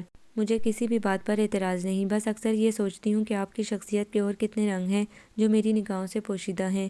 جلدی کس بات کی ہے؟ آہستہ آہستہ معلوم کرنے کی کوشش کرو، ایسا نہ ہو کہ تمہاری دلچسپی ختم ہو جائے۔ عموماً یہی ہوتا ہے نا، کتاب کے سارے چیپٹرز پڑھ لیے جائیں تو وہ سب سے نچلے شیلف میں چلی جاتی ہے۔ ارحم ازحد سنجیدہ تھا، جیسے کوئی راز کھل جانے پر خفا ہو جائے۔ ایسی بات کیوں کی آپ نے؟ کتاب اور انسان میں فرق ہوتا ہے، اور کیا یہ میرا حق نہیں بنتا کہ آپ کے بارے میں زیادہ سے زیادہ جان لوں تاکہ آپ کی خفگی اور ناراضگی سے بچنے کے لیے حفاظتی اقدامات کر سکوں؟ صوبہ نے بڑے سبھاؤ کے ساتھ اپنی بات مکمل کی اور احساس سپردگی کے ساتھ اپنے ہاتھ ارحم کے مضبوط ہاتھوں میں دے دیے۔ تم بہت چالاک ہو، اپنی بات کہہ جاتی ہو اور ناراض بھی نہیں ہونے دیتی ہو۔ ایسے تو کوئی بات نہیں ہے ارحم، آپ کو اپنی اہمیت کا احساس ہے۔ وہ تو خیر مجھے اسی دن ہو گیا تھا جب ایک پراعتماد سی لڑکی اسٹیج پر آ کر کنفیوز ہو گئی تھی۔ ارحم نے جلدی سے اپنی بات مکمل کی تو وہ اس دن کو یاد کر کے بے اختیار مسکرا دی۔ اسی دن تو مجھے احساس ہوا تھا کہ آپ بہت روڈ ہیں۔ وہ تمہیں اس لیے ہوا ہوگا کہ میں نے اتنی اچھی غزل پیش کرنے پر تمہیں داد نہیں دی تھی، شاید۔ اس کے تصور میں اس شب کا منظر ابھر آیا۔ غزل بھی اچھی تھی، آواز بھی بہت اچھی تھی، مگر تم مجھے اچھی نہیں لگی گاتے ہوئے۔ ارحم نے صاف گوئی سے کہا تو اسے ذرا بھی حیرت نہیں ہوئی۔ مجھے احساس ہو گیا تھا اور مجھے بہت اچھا بھی لگا تھا۔ ظاہر ہے اس طرح کا جذبہ ہر کسی کے لیے نہیں ہوتا۔ مجھے بھی اس وقت اپنے خاص ہونے کا احساس ہو گیا تھا۔ صوبہ نے شوخی کے ساتھ اس کی آنکھوں میں جھانکا تو وہ بے اختیار ہنس دیا۔ تو گویا ہم دونوں اس وقت ایک ہی کیفیت سے دوچار تھے۔ ویسے اتنا اچھا گانا تم نے بغیر کسی استاد کے سیکھ لیا۔ اگر آپ اچھا کہہ رہے ہیں تو شکریہ، یہ تو بس خود بخود ہی آ گیا۔ کالج میں، پھر یونیورسٹی میں ٹیچرز اور فرینڈز نے حوصلہ افزائی کی۔ یونیورسٹی میں ایک کرسچن میوزک ٹیچر تھی، انہوں نے میری بہت حوصلہ افزائی کی۔ میرا گروپ تو ہر پروگرام میں پیش رہتا تھا۔ وہ بڑی مسرت کے ساتھ اپنے بارے میں بتا رہی تھی اور ارحم نہایت دلچسپی سے اس کی باتیں سن رہا تھا۔ رات گئے تک وہ دونوں یوں ہی ایک دوسرے کو سنتے سناتے رہے۔ آج ایک دوسرے کو جاننے کا سلسلہ دراز ہو گیا تھا۔ دھیرے دھیرے شخصیت کے اسرار سے پردہ اٹھے تو زندگی بہت دلچسپ اور مصروف گزرتی ہے۔ پاکستان پہنچ کر بھی ان کا یہ مشغلہ جاری تھا۔ صوبہ کو احساس تھا کہ نئے گھر میں ایڈجسٹ ہونے کے لیے اسے قدم قدم پر اپنی فہم و فراست اور مزاج کی نرمی سے کام لینا ہوگا۔ غیر محسوس طریقے سے اس نے گھر کی کئی ذمہ داریاں اپنے ہاتھوں میں لے لی تھیں۔ زرش کی شادی کا بھی سلسلہ تھا، اس لیے کام بہت تھے۔ مہمانوں کی توازی ایک اضافی ذمہ داری تھی جس کو وہ زرش کی مدد سے خوش اسلوبی کے ساتھ نبھانے کی کوشش کرتی۔ شاپنگ کا سلسلہ کیا شروع ہوا، وہ دونوں گن چکر بن کر رہ گئیں۔ اس وقت بھی وہ دونوں نمک ملے پانی میں پاؤں دے کر بیٹھی تھیں اور بآواز بلند بوتیک کی سیلز گرلز پر تبصرہ ہو رہا تھا جن سے بہت زیادہ دماغ کھپانے کے بعد انہوں نے مطلوبہ ڈریسز مناسب قیمت میں حاصل کیے تھے۔ تو اس میں مشقت کی ضرورت کیا تھی؟ کیا کوئی دوسرا بوتیک نہ تھا؟ امی جان نے سرزنش کی۔ بس امی، ہمیں بھی ضد ہو گئی تھی۔ تھوڑی دیر بعد غزل بھی آ گئی جس کی مسکراہٹیں بتا رہی تھی کہ وہ کوئی مارکا سر کرنے والی ہے۔ تمہارا بانڈ نکل آیا ہے؟ زرش نے فوراً استفسار کیا۔ یہی سمجھو۔ اس کی مسکراہٹ حد درجہ مایوس خیز تھی۔ صوبہ نے تو سر پکڑ لیا۔ پلیز غزل، ابھی تم رک جاؤ، پہلے اس کی شادی ہو جانے دو۔ بھئی میں شادی کا کب سوچ رہی ہوں، ابھی تو صرف منگنی کا ارادہ کیا ہے۔ او تھینکس گاڈ! کب ہو رہا ہے یہ سب؟ اور انہی صاحب سے ہو رہا ہے نا جو عرصہ دراز سے تمہارے امیدوار ہیں؟ زرش نے جلدی سے اپنے خیال کی تصدیق چاہی۔ یس آف کورس، انہی صاحب سے میری اسی ہفتے منگنی ہو رہی ہے۔ تم لوگ رہنے آ جاؤ، میں نے بھی بڑی راتیں کالی کی ہیں اور ابھی آئندہ بھی کرنی پڑیں گی۔ غزل کا اشارہ ارحم کی شادی اور اب زرش کی شادی کی طرف تھا۔ اوکے اوکے، ہم ضرور آئیں گے، تم وہ دن تو آنے دو۔ اس کا مطلب ہے کہ طلحہ عمران کی جیت ہوئی اور تم ہار گئی؟ جی نہیں، میں ہار کر بھی جیت گئی۔ بڑی شاہانہ مسکراہٹ تھی اس کے ہونٹوں پر۔ ان دونوں نے اس کی خوشیوں کے لیے ڈھیر ساری دعائیں مانگ لی۔ امی جان نے بھی یہ خبر سن کر گلے لگا کر پیار کیا۔ ارحم ابھی آفس سے آیا تھا اور اب غزل کو تاک تاک کر جملے مار رہا تھا۔ صوبہ، ان لوگوں نے میرا جو حشر کیا تھا یہ تو اس کا آدھا حصہ بھی نہیں ہے۔ ابھی وقت آنے دو، گن گن کر بدلے لوں گا۔ بری بات ہے بیٹا، بہنوں کو اتنا تنگ نہیں کرتے، امی جان نے اندر کمرے سے صدا لگائی۔ بہنیں، ان بہنوں نے ہی مجھے اس مقام پر لا کھڑا کیا ہے۔ ارحم نے کنکیوں سے صوبہ کی طرف دیکھا جو پیرٹ گرین لان کے سوٹ میں اس بھیگی بھیگی شام کا حصہ لگ رہی تھی۔ غور سے سنا کرو ان کی باتیں صوبہ، غزل نے بھڑکایا۔ سن تو رہی ہوں، بعد میں ذرا فرصت سے پوچھوں گی۔ خوب کلاس لینا ان کی اچھی طرح سے۔ غزل نے کچن کا رخ کرتی صوبہ کو ایک اور مشورہ دے ڈالا۔ صوبہ، تم ان بلیوں کی باتوں میں مت آؤ، ذرا اچھی سی چائے بنواؤ۔ ارحم کہاں چوکنے والا تھا۔ امی جان گھر کی رونقوں کو دیکھ کر سرشار ہو رہی تھی۔ ایک صوبہ کے آنے سے گھر کے سناٹے قہقہوں میں بدل گئے تھے۔ یہ صوبہ کا حسن اخلاق ہی تھا۔ وہ سب ایک ہی لاؤنج میں مل کر بیٹھتے، رات گئے تک اوٹ پٹانگ باتیں ہوتی اور ڈانٹ کھا کر سب اپنے کمروں میں جاتے، ورنہ عموماً بیویاں شوہروں کو اپنے کمرے تک محدود کر کے خوش ہوتی ہیں۔ خدا کا شکر تھا کہ صوبہ میں اس طرح کی حاکمیت کا کوئی جذبہ نہ تھا، وگرنہ تو ان کا اکلوتا بیٹا بھی صرف بیوی کا ہو کر رہ جاتا تو وہ کیا کر لیتی۔ صوبہ اور ارحم کی مثالی رفاقت نے انہیں بے حد مطمئن کر دیا تھا۔ اب وہ زرش کے لیے دعا گو تھیں کہ وہ بھی ایسی زندگی گزارے جس میں دکھ سکھ سب کے سانچے ہوں۔ آج غزل کی منگنی تھی۔ زرش صبح سے گئی ہوئی تھی۔ صوبہ، ارحم اور امی جان کو اب جانا تھا۔ ارحم کی فرمائش پر صوبہ نے سرخ رنگ کی ڈبل جارجٹ کی ساڑی باندھی تھی۔ فل بلاؤز کی بلڈ ریڈ ساڑی میں صوبہ کا نازک سراپا بے حد دلکش لگ رہا تھا۔ وہ قدادم آئینے کے آگے کھڑے ہو کر اپنا تنقیدی جائزہ لے رہی تھی کہ وہ نکھرا نکھرا ڈریسنگ روم سے باہر آیا تو بے ساختہ دل تھام کر رہ گیا۔ مسز، کیوں آپ ہماری جان لینے کے در پہ ہیں؟ ارحم، آپ کیوں ایسی باتیں کرتے ہیں؟ آپ خود کسی سے کم ہیں کیا؟ صوبہ نے بے حد ستائشی نظروں سے اسے دیکھا جو بلیک ڈنر سوٹ میں اپنی شریر مسکراہٹ سمیت دل کی دھڑکنیں منتشر کر رہا تھا۔ میرا دل چاہتا ہے تمہیں میرے علاوہ کوئی نہ دیکھے، عجیب سے انداز میں کہتے ہوئے اس نے بے ساختہ نظریں چرا لیں۔ آپ کہیں تو میں نہیں جاتی، مجھے لگتا ہے کہ آپ کی یہ باتیں مجھے مغرور کر دیں گی۔ وہ ارحم کی ان شدتوں سے ڈرنے لگی تھی۔ ارے نہیں بھئی، اب میں اتنا ظالم بھی نہیں ہوں کہ تمہیں دل کی فضول سی خواہش کا پابند کر دوں۔ دل کی کوئی خواہش فضول نہیں ہوتی اور آپ کی ہر خواہش میرے لیے اہم ہے۔ آپ حکم کر کے تو دیکھیں۔ اس لمحے اس کی آنکھوں میں ساری دنیا کی خوبصورتیاں سمٹ آئی تھیں۔ ارحم نے اپنی مقناطیسی پرشوق نگاہیں بمشکل اس کے چہرے سے ہٹائیں۔ بیوی خوبصورت بھی ہو، عقل مند بھی ہو تو دل قابو میں کہاں رہتا ہے؟ وہ برش سے کھیلتا ہوا آئینے کے سامنے آ گیا۔ صوبہ نے تفاخر بھری مسکراہٹ کے ساتھ ساڑی کا پلو شانوں پر پھیلا کر قدم باہر کی جانب بڑھا دیے۔ میں امی جان کو دیکھ لوں، آپ جلدی سے تیار ہو کر آ جائیے۔ امی جان خود بھی ساڑی میں بے حد باوقار لگ رہی تھیں مگر صوبہ کی نظر اتارنا نہ بھولیں۔ آپ دونوں ساس بہو ایک دوسرے کو یوں ہی خراج تحسین پیش کرتی رہا کریں۔ ارحم کے لیے سارے عمل میں بڑی کشش تھی۔ یہ میری امی ہیں اور میں ان کی بیٹی۔ ساس بہو آئندہ مت کہیے گا۔ صوبہ نے فوراً تصدیق کی تو وہ سر خم کر کے مسکرا دیا۔ انفارمیشن کا شکریہ، میری بیٹی بالکل ٹھیک کہہ رہی ہے۔ امی جان نے تائید ضروری سمجھی تو ارحم اس کا منہ چڑھاتا ہوا گاڑی میں بیٹھ گیا۔ سارے راستے وہ میوزک کے ساتھ گنگناتا رہا۔ صوبہ اور امی جان سن کر محظوظ ہوتی رہیں۔ غزل کا گھر بیرونی دروازے سے ہی روشنیوں میں ڈوبا ہوا تھا۔ خوب رونق ہو رہی تھی، گو کہ مہمان کم تھے مگر تقریب کے سارے لوازمات کے ساتھ موجود تھے۔ ارحم اور صوبہ کے خوبصورت ساتھ نے ماحول میں مزید خوبصورتی پیدا کر دی تھی۔ صوبہ کی فرینڈز ان کو گھیر کر بیٹھ گئیں۔ ارحم کے شریر جملے اور صوبہ کی دلنشین شرماہٹیں دوستوں کو خوب شور مچانے پر مجبور کر رہی تھیں۔ غزل کے سسرال والوں کے سامنے ارحم نے اس کا بھائی ہونے کا بھرپور کردار ادا کیا۔ پیازی کلر کے نفیس دبکے کے کام والے لہنگا سوٹ میں غزل اپنی شرارتوں پر بند باندھ کر بمشکل بیٹھی ہوئی تھی اور ارحم کی بے حد مشکور تھی جس نے بھائی نہ ہونے کی کمی کا احساس بالکل ختم کر دیا تھا۔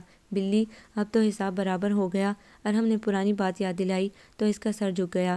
رات گئے تک یہ خوشبوؤں کی محفل سجی رہی۔ حسب معمول مڈ نائٹ غزل پروگرام تھا۔ بھیگی بھیگی خنک رات اور گلوکار کی گمبھیر آواز نے ماحول پر سحر سا طاری کیا ہوا تھا۔ سب بہت انجوائے کر رہے تھے۔ ارحم تھوڑی دیر بیٹھ کر تھکن سی محسوس کرنے لگا تھا۔ امی جان بھی بیٹھنے کے موڈ میں نہیں تھی جبکہ غزل زرش کو روک رہی تھی اور ساری دوستیں صوبہ سے کچھ سننے کا موڈ بنا کر بیٹھی ہوئی تھیں، لیکن ارحم کے اٹھنے پر ان کو بھی اٹھنا پڑا۔ دوستوں کی ناراضگی اپنی جگہ مگر مجازی خدا کی رضا حولیت کی طالب تھی۔ وہ سب سے معذرت کرتی ہوئی بمشکل دوستوں کے جھرمٹ سے اٹھ کر باہر آئی جہاں ارحم گاڑی میں بیٹھ چکا تھا۔ پیچھے امی جان اور زرش بھی نشست سنبھال چکی تھیں۔ وہ تیز قدموں سے چلتی ہوئی گاڑی تک آئی۔ دوستوں کی آوازیں اب بھی اس کے تعاقب میں تھیں۔ غزل بھی اپنی بھاری لباس کو سنبھالے باہر تک خدا حافظ کہنے آئی تھی۔ کیا تم مزید رکنے کے موڈ میں تھی؟ سارے راستے کی خاموشی کے بعد یہ جملہ ارحم نے لباس تبدیل کر کے کہا تھا۔ بالوں میں برش کرتے ہوئے صوبہ کے ہاتھ رک گئے۔ نہیں تو بس وہ سب ضد کر رہی تھی۔ صوبی، کیا تمہیں احساس ہوا کہ ایک شخص آج مسلسل نظریں تم پر فوکس کیے رہا؟ اس کا لہجہ بے حد ملائم تھا جبکہ صوبہ کے چہرے کا رنگ ایک دم فک ہو گیا۔ نہیں تو مجھے بالکل بھی احساس نہیں ہوا۔ یہ سچ ہی تھا ورنہ وہ اس کی بات پر اتنا حیران نہ ہوتی۔ اسے اس بات پر بھی حیرانی تھی کہ ارحم اپنے اطراف کا کتنا خیال رکھتا ہے۔ وہ بال سلجھانے کا سلسلہ موقوف کر کے بیڈ پر آ گئی۔ ہو سکتا ہے آپ کو غلط فہمی ہو گئی ہو۔ یہ جملہ اس نے اپنی تسلی کے لیے ہی کہا۔ ایسی کوئی غلط فہمی نہیں ہوئی۔ مجھے حیرت ہے اس بات پر کہ یہ بات تمہیں کیوں نہیں فیل ہوئی، جبکہ عورت کی حس تو اس معاملے میں بے حد شارپ ہوتی ہے۔ اس کا لہجہ اب بھی ہموار اور عام سا تھا۔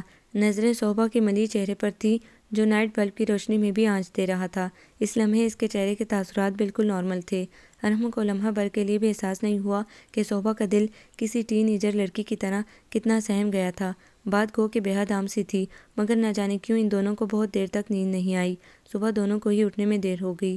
ارحم کے چہرے پر رات کی گفتگو کا شائبہ تک نہ تھا، البتہ صبح کافی دیر تک رات کی سوچوں کے زیر اثر رہی۔ ارحم کے آفس جانے کے بعد بھی وہ گمسم سی رہی۔ معمول کی چستی اور تازگی مفقود دیکھ کر امی جان کو تشویش ہوئی۔ بیٹا خیریت تو ہے؟ ٹھیک ہوں امی جان، بس رات کو ٹھیک سے نیند نہیں آئی، اس لیے عجیب سی طبیعت ہو رہی ہے۔ تو بیٹا ڈاکٹر کے پاس چلی جاؤ، انہوں نے پیار سے کہا۔ ارے نہیں امی جان، کوئی ایسی بات نہیں، آپ بالکل پریشان نہ ہوں، وہ اتنی محبتوں پر شرمندہ سی ہو گئی۔ اور ہاں بیٹا، آج شام کو تم ارحم کے ساتھ اپنے عزیزوں اور دوستوں میں کارڈ دینے چلی جانا، ایک ہفتہ ہی تو ہے درمیان میں، اور ابھی تو کاموں کی ایک لمبی فہرست ہے۔ میری تو جان نڈھال ہو گئی ہے، ابھی تو تم لوگوں کی شادی کی تھکن بھی نہیں اتری تھی۔ آپ پریشان کیوں ہوتی ہیں؟ میں ہوں نا آپ کی مدد کے لیے۔ آپ کے حصے کے سارے کام تو نہیں کر سکتی، مگر آپ کا ہاتھ تو بٹا سکتی ہوں۔ صوبا نے آگے بڑھ کر ان کے ہاتھ تھام لیے۔ ارے بیٹا، تم تو پہلے ہی اتنا کر رہی ہو، اور پھر ارحم کے ناز نخرے بھی ہیں، میں اپنے بیٹے کو اچھی طرح جانتی ہوں، اسے تو ہر چیز پرفیکٹ چاہیے۔ بس تم دونوں خوش رہو، کام بھی ساتھ ساتھ ہوتے رہیں گے۔ زرش کی شادی کے بعد آرام ہی آرام ہے۔ ان کے لہجے میں دنیا جہاں کا سکون تھا۔ صوبا نے رشک بھری نظروں سے انہیں دیکھا اور خود کو ملامت کرتے ہوئے اٹھ کھڑی ہوئی۔ آج کی نسل ایک لمحے میں تھک جاتی ہے، اس کی اندرونی کیفیات فوراً ہی چہرے پر رقم ہو جاتی ہیں، جبکہ یہ لوگ جو زندگی کا طویل حصہ گزار چکے ہیں، نہ تھکتے ہیں اور نہ خود کو عیاں کرتے ہیں۔ صوبا نے اس ایک لمحے میں اپنی آنے والی زندگی کے لیے بہت کچھ سیکھا تھا۔ ایک ہفتہ گزرنے کا احساس ہی نہیں ہوا اور زرش کی مایوں کا دن آن پہنچا۔ آج کی تقریب کے اہم امور صوبا کے ذمہ تھے اور وہ کسی قسم کی کمی نہیں دیکھنا چاہ رہی تھی۔ گھر کی سجاوٹ سے مہمانوں کے استقبال تک اور زرش کی خوبصورت ڈریسنگ سے اپنی تیاری تک، سارے مرحلے خوش اسلوبی سے نمٹا کر وہ بہت مطمئن تھی۔ موقع کی مناسبت سے اس نے یلو کلر کی پلین جارجٹ کی ساڑی پہنی تھی، جس کے بارڈر پر دھاگوں اور شیشوں کا نفیس کام بے حد خوبصورت اور منفرد لگ رہا تھا۔ قیمتی پتھروں کی میچنگ جویلری اور گھنیرے بالوں میں پھولوں کے گجرے بے حد سج رہے تھے۔ بھابھی، میرا دل چاہ رہا ہے کہ آپ کو چھپا کر دل میں بسا لوں۔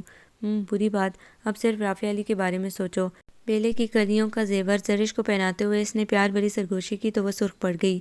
زرد دوپٹے کے حالے میں اس کا سادہ مگر اندرونی خوشی کے احساس سے چمکتا چہرہ صوبا کو بے اختیار پیار کرنے پر مجبور کر گیا۔ بہت خوبصورت لگ رہی ہو، اللہ تمہیں نظر بد سے بچائے۔ ارحم کے ہمراہ جب وہ مہمانوں کو ریسیو کر رہی تھی تو سب کی نظروں میں ستائش تھی۔ غضب کی ڈریسنگ کرتی ہو تم، اور ساڑی تو تم پر خوب سجتی ہے۔ مسز افتخار اظہار کیے بغیر نہ رہ سکی۔ شکریہ آنٹی، یہ تو بس آپ کا حسن نظر ہے، وہ متانت سے کہتی ہوئے ارحم کی طرف مڑ گئی، جو لوگوں کے ریمارکس کو بہت انجوائے کر رہا تھا۔ کیا میں آج بہت بری لگ رہی ہوں؟ ذرا سا فراغت ملنے پر صوبا نے فوراً گلہ کیا تو وہ بے ساختہ مسکرا دیا۔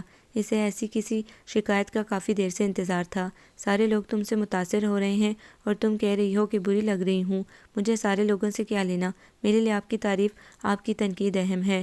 لفظ اس کے دلکش لبوں کی قید سے نہایت تیزی میں آزاد ہوئے۔ عورت چاہے کسی بھی زمانے کی ہو، کسی بھی طبقے کی ہو، شوہر کی توجہ اور تعریف پر ہی مکمل ہوتی ہے۔ ارحم نے غیر ارادی طور پر خاموش رہ کر اپنے خود پسندی کے جذبے کی تسکین کی تھی۔ اس نے انجانے میں اپنا اور صوبا کا امتحان لیا تھا، جس میں وہ دونوں ہی کامیاب ہو گئے تھے۔ صوبا کو زمانے کی تعریف نے مغرور نہیں کیا تھا، اسے صرف ارحم کی پرواہ تھی۔ یہی جاننے کے لیے ارحم نے اسے نظر انداز کرنے کا ڈرامہ کیا، مگر صوبا نے بیویوں والا حق جتا کر فوراً ہی ڈراپ سین کر دیا تھا۔ صوبا نے بھی ناراضگی کا خوب اظہار کیا اور اپنی بات کا جواب لیے بغیر آگے بڑھ گئی۔ ارحم مسکراتا ہوا مہمانوں کی طرف متوجہ ہو گیا اور پھر پوری تقریب میں وہ ایک دوسرے سے دور دور ہی رہے۔ شادی شدہ زندگی کی یہ پہلی ناراضی خفگی تھی جو تقریب کی مصروفیت کے باعث کسی کو محسوس نہیں ہوئی۔ البتہ ان دونوں کے دل ایک ہی لے پر دھڑک رہے تھے۔ رات گئے جب مہمانوں کی طرف سے فارغ ہو کر وہ اپنے کمرے میں آئی تو ارحم پہلے سے ہی موجود تھا۔ خاموشی برقرار تھی، اس لیے وہ کافی دیر تک واش روم میں گھسی گرم شاور سے اپنی تھکن اتارتی رہی۔ امید تھی کہ باہر نکلے گی تو ارحم سو چکا ہوگا، مگر وہ جاگ رہا تھا۔ انداز ایسا تھا جیسے ابھی لڑ پڑے گا۔ تناؤ کی واضح کیفیت دونوں کے درمیان تھی۔ صوبا اسے طول نہیں دینا چاہ رہی تھی، مگر منانے کے ہنر سے ناواقف تھی۔ وہ ڈریسنگ ٹیبل کے سامنے بیٹھ کر بالوں سے کھیلتے ہوئے جملے ترتیب دینے لگی تو ارحم زیر لب مسکراتا ہوا اس کے قریب آ گیا۔ مسز، ناراضگی تو حسن والوں کی ادا ٹھہری، ہمیں احساس ہے کہ ہم سے کوتاہی ہوئی۔ وہ اس کے سامنے ڈریسنگ ٹیبل پر ٹک گیا۔ صوبا کی نگاہیں ایک لمحے کو حیران ہوئی، پھر مسکرانے لگیں۔ شکر ہے آپ نے میری عزت رکھ لی، مجھے تو منانا بھی نہیں آتا۔ ممنونیت کے احساس سے اس کی نظریں جھک گئی تھیں اور ارحم کا موڈ اپنے اس عمل پر بے حد خوشگوار ہو گیا تھا۔ زرش کی مایوں اور رخصتی میں ایک دن کا وقفہ تھا اور وقفے والا دن نکاح کے لیے مختص تھا۔ خاندان کی رسم کے مطابق وقت اثر نکاح ہوا اور پھر دوسرے دن کی تیاریوں کے لیے ہڑبڑ مچ گئی۔ بقول زرش، جلدی میں مجھے رونا بھی نہیں آیا، کتنی بری بات ہے، جبکہ میں نے رافع علی کو روتے دیکھا ہے۔ ایک دوست نے شوشہ چھوڑا۔ ہائے رے، رافع رو رہا تھا، بیچارے کی قسمت۔ دوسرے نے ہمدردی جتانا ضروری خیال کی۔ بکواس مت کرو تم لوگ ورنہ میں ابھی رو دوں گی۔ کوئی فائدہ نہیں، مہمان جا چکے ہیں، انہوں نے جو دیکھنا تھا دیکھ لیا۔ ایک سے بڑھ کر ایک شریف تھا جو اتنے حسن سلوک کا مظاہرہ کر رہا تھا، اور پھر واقعی زرش کو رونا آ گیا۔ وہ اتنا روئی کہ اس نے سب کو رلا دیا۔ ارحم بھی افسردہ سا اپنے کمرے میں آ گیا۔ بہن کی رخصتی اتنا آسان مرحلہ نہ تھی۔ اس لمحے اسے بخوبی احساس ہو رہا تھا کہ زندگی کے خوبصورت دن آنسوں کا خراج ادا کرنے کے بعد دسترس میں آتے ہیں۔ زرش بھی حقیقی مسرتوں کی تلاش میں روح پہلے خوابوں کو آنکھوں میں بسائے رافع علی کے سنگ رخصت ہو گئی تھی۔ ارحم کی آنکھوں کے سرخ ڈورے صحبہ کی نگاہوں سے چھپے نہ رہ سکے تھے۔ بظاہر بے حد مضبوط اور نڈر نظر آنے والے ارحم کی شخصیت کا یہ روپ بے حد مختلف تھا۔ زرش کی رخصتی کے بعد سب بے حد تھک گئے تھے، مگر آنکھوں سے نیند کوسوں دور تھی۔ صحبہ نے ملائم ہاتھوں سے ارحم کا مساج کرنا شروع کیا۔ سر دبایا تو وہ یوں ہی باتیں کرتے کرتے سو گیا۔ اگلی صبح تھکن اور قائلی کے باعث سب ایک دوسرے سے خائف نظر آ رہے تھے۔ زرش کا ناشتہ اس قائلی کی وجہ سے دیر سے پہنچا تو وہاں خوب کمنٹس سننے کو ملے۔ ارحم تو فوراً زرش کے کمرے میں اپنی جگہ بنا کر نیم دراز ہو گیا کہ مجھے بہت نیند آ رہی ہے۔ رافع نے پانی کا گلاس بھر کر اس پر اچھال دیا۔ اٹھ جا فوراً، یاد ہے تیری شادی میں تھکے تو ہم تھے اور سویا تو نے اس وقت ہمیں سونے دیا تھا۔ ارحم نے جوابی کارروائی ضروری سمجھی اور کمرہ تھوڑی دیر بعد بھوتوں کا بسیرا لگنے لگا۔ صحبہ کی زوردار مداخلت کی وجہ سے یہ جھگڑا تھما۔ لڑکیوں نے جلدی جلدی بکھرے ہوئے پھول سمیٹے، صفائی کی اور ان دونوں کے آگے ہاتھ جوڑ کر التجا کی کہ نئی نویلی دلہن کا خیال کر لیں، جو سنگل صوفے پر بیٹھی بہت محظوظ انداز میں یہ سارا تماشا دیکھ رہی تھی۔ شام کو تقریب ولیمہ مقامی ہوٹل میں تھی، لہٰذا کافی حد تک فراغت ہی فراغت تھی، اس لیے سب نے ناشتے کے ساتھ لنچ بھی زرش اور رافع کے ساتھ کیا۔ یہ ایک یادگار دن تھا جس کا اختتام ولیمے کی شاندار تقریب پر ہوا۔ 2 دن بعد زرش اور رافع سنگاپور چلے گئے۔ رافع کی چھٹیاں کم تھیں، اسی لیے وہ جلد از جلد سارے کام نپٹا رہا تھا۔ ان دونوں کے جانے کے بعد سب اپنی اپنی مصروفیات کی طرف لوٹ آئے تھے۔ دن بدل رہے تھے، موسم کی خنکی مزاجوں پر حاوی نظر آ رہی تھی۔ ارحم کا ٹرانسفر لاہور ہو گیا تھا۔ چند مہینہ اکیلے رہنے کے بعد اس نے صحبہ کو اپنے پاس بلا لیا تھا۔ امی کو بھی اس کی صحت کی فکر تھی۔ ہوٹل کے کھانے کی وہ عادی نہیں تھا۔ اب صحبہ کے بغیر رہنا اتنا آسان نہیں تھا، اس لیے کسی تعویل کی ضرورت بھی نہیں تھی۔ صحبہ تبدیلی کے جس عمل سے گزر رہی تھی، اس نے دونوں کی زندگی میں رنگ بھر دیے تھے۔ ماں بننے کا معتبر احساس اس کی خوبصورتی میں اضافہ کر رہا تھا۔ امی بھی یہ دن گن گن کر گزار رہی تھیں۔ کب واپسی کی خبر آئے، گھر کی رونق تو انہی کے دم سے تھی، اور اب دادی بننے کی خوشخبری نے مزید بے چین کر دیا تھا، اور وہ لاہور جانے کی تیاریوں میں مصروف تھیں کہ صحبہ اچانک اکیلے آ گئی۔ ایک لمحے کو ان کی آنکھیں حیرت سے ساکت ہو گئیں۔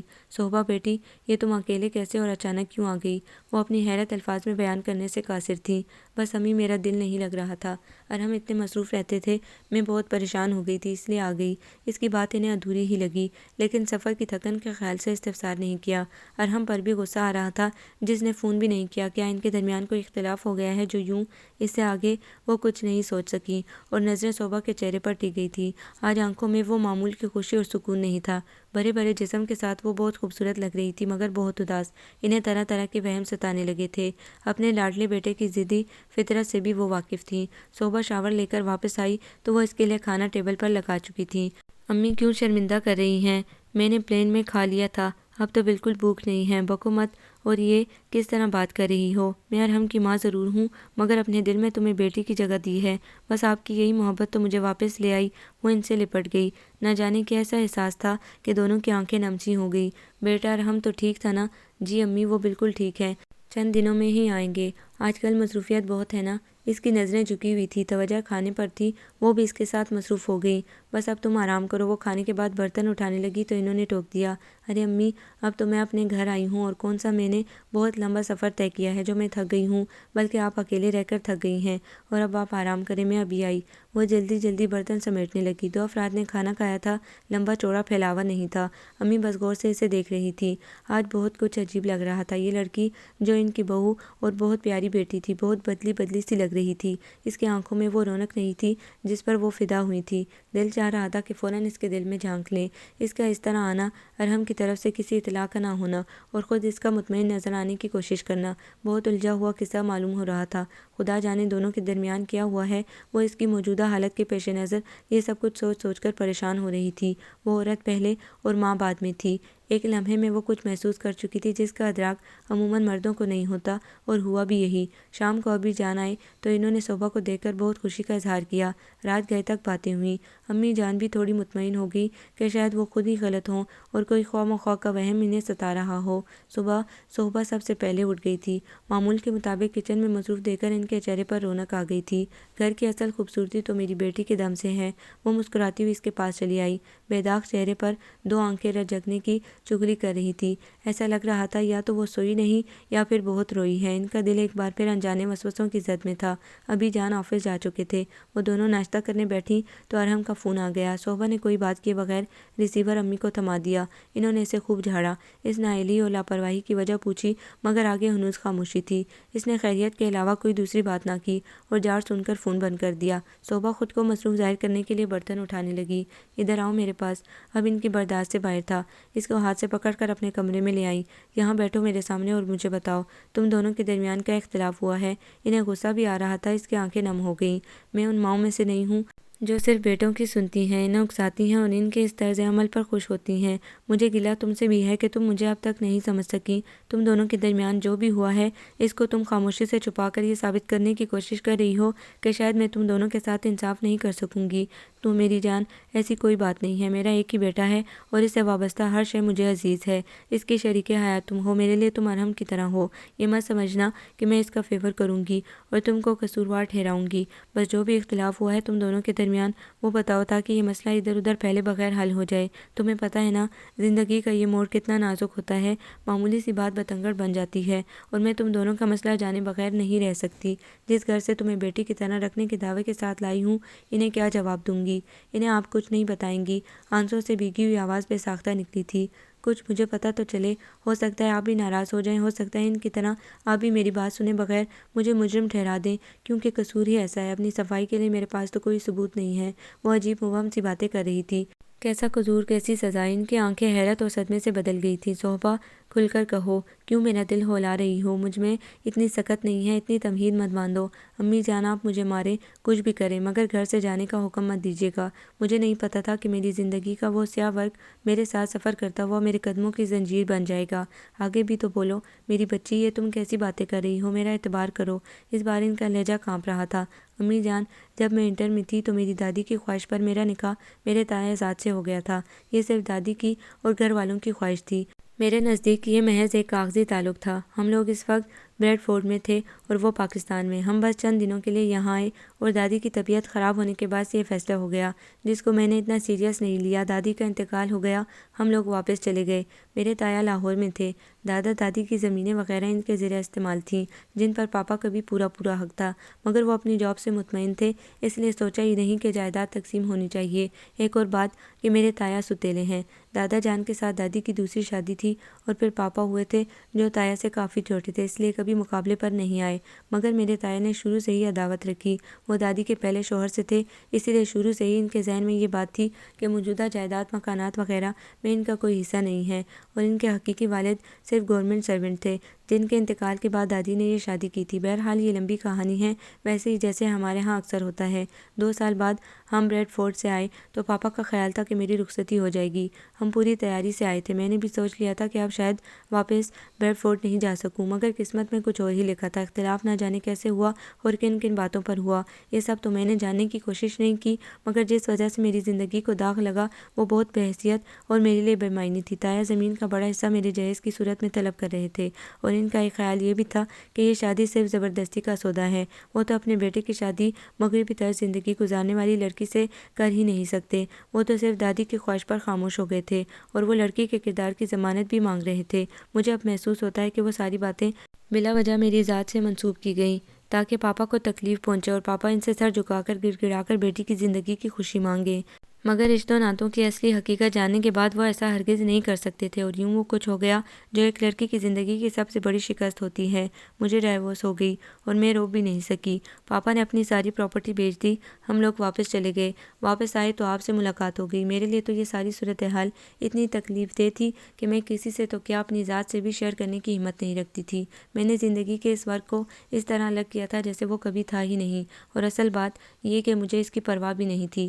اب پتہ نہیں میری ماما پاپا نے آپ سے یہ بات چھپائی یا شیئر کی، میں نے آ گئی کے خوف سے یہ تک بھی ان سے نہیں پوچھا، اور نہ کبھی یہ خوبصورت زندگی چھن جانے کے خوف سے ارحم کو بتا سکی، اور شاید آپ سے بھی ڈرتی رہی۔ اور میں تو لاہور جاتے ہوئے بھی ڈر رہی تھی۔ میری چھٹی حس مجھے کہہ رہی تھی کہ کچھ ہوگا۔ لاہور میں میری ملاقات ایک تقریب میں میرے تایازاد طارق سے ہوئی۔ وہ اس طرح ملا جیسے ہم بہت خوشگوار حالات میں الگ ہوئے ہوں، جبکہ میں تو پہلے بھی کبھی اس سے اتنی بے تکلف نہیں تھی۔ بہرحال اس نے ارحم سے بھی بات چیت کی، اپنا تعارف کروایا۔ اس دوران اس کی باتوں میں نظروں میں کوئی تو بات ایسی تھی کہ ارحم کا موڈ میں نے وہیں آف ہوتے دیکھا۔ میں بھی نروس ہو گئی۔ گھر آ کر بھی ان کا رویہ کچھ خفگی والا تھا۔ شرمساری تو تھی ہی، اب احساس جرم اور زیادہ ستا رہا تھا۔ مجھے یہ بات ان سے کبھی نہیں چھپانی چاہیے تھی، اور زیادہ بہتر تھا کہ یہ بات شادی سے پہلے ہی کلیئر ہو جاتی، تو اب نہ ارحم کو شوق لگتا اور نہ یہ بات اتنا بڑا مسئلہ بنتی۔ وہ پھوٹ پھوٹ کر رونے لگی۔ وہ ارحم کی ماں تھی، اس لیے ان کا رد عمل جان گئی تھی۔ صہبا میری جان دیکھو، رو نہیں۔ یہ جو بات تم مجھے بتا رہی ہو تمہارے والدین نے اول روز ہی کلیئر کر دی تھی، مگر مجھے تم اتنی پسند آئی تھی کہ میرے نزدیک اس بات کی کوئی اہمیت نہیں رہی تھی۔ وہ تمہاری زندگی کا ایک حادثہ تھا جسے میں نے بلانا مناسب سمجھا، اور ارحم کو بھی نہیں بتایا، کیونکہ مردوں کی فطرت میں شک تو ہوتا ہی ہے، بس کبھی کم ہوتا ہے اور کبھی زیادہ، اور بعض اوقات اس کی صورت مختلف ہوتی ہے۔ اور اگر یہ بات میں ارحم کو بتا دیتی تو اول روز سے ہی تمہارے شب و روز سوالات کی نظر ہو جاتے، جبکہ تمہاری تصویر دکھانے کے بعد اتنا تو مجھے اندازہ ہو گیا تھا، ارحم شادی سے انکار نہیں کرے گا۔ مجھے اپنے بیٹے کے بارے میں اچھی طرح سے معلوم ہے۔ جہاں تک تمہارے تایازاد کا تعلق ہے تو یہ خون کے جو رشتے ہوتے ہیں نا، آج نہیں تو کل انہیں تم سے ملنا ہی تھا، اور یقیناً یہ بات اوپن ہونی تھی۔ جہاں تک ارحم کے رد عمل کا تعلق ہے تو یہ بھی بڑا فطری سا ہے، لیکن مجھے اس کے وقتی ہونے کا بھی یقین ہے۔ ارحم کو پلٹ کر تمہاری طرف آنا ہوگا۔ وہ سخت جان اور ضدی ضرور ہے، مگر سخت دل نہیں ہے۔ ذرا دیر سے اس کی سمجھ میں یہ بات آئے گی کہ ہم نے اس سے پہلے یہ بات کیوں نہیں بتائی۔ بہت ممکن تھا کہ یہ بات کبھی کھلتی ہی نہیں، اور اگر میں پہلے سے اسے بتا دیتی تو تمہیں کھو دیتی۔ اب جب کہ تم دونوں کے درمیان ایک مضبوط رشتہ قائم ہو چکا ہے، اور سب سے بڑی بات یہ کہ تم اس کے بچے کی ماں بننے والی ہو، تو تمہیں فکر نہیں کرنی چاہیے۔ وہ خود بخود تم سے ملنے کا بہانہ ڈھونڈ لے گا۔ نہیں امی جان، شاید ایسا نہ ہو۔ میں نے ان کا جو روپ دیکھا ہے وہ شاید آپ نے نہ دیکھا ہو۔ میں ان کے لہجے کی ٹھنڈک اور تلخی فراموش نہیں کر سکتی۔ ہوا یہ تھا کہ طارق نے تایا کی طرف سے معذرت کا خط مجھے گھر لا کر دیا۔ نہ جانے کیسے اس کو گھر کا راستہ مل گیا۔ ظاہر ہے کہ میں اس سلسلے میں کوئی بات سننا ہی نہیں چاہتی تھی، اس لیے میرا رویہ سخت ہی تھا۔ پھر دوسری بار تایا آ گئے، اور وہ اپنی طرف سے تمام کہانی دہرا کر اس پر معذرت کر کے بہت زیادہ معافی تلافی کر کے واپس چلے گئے۔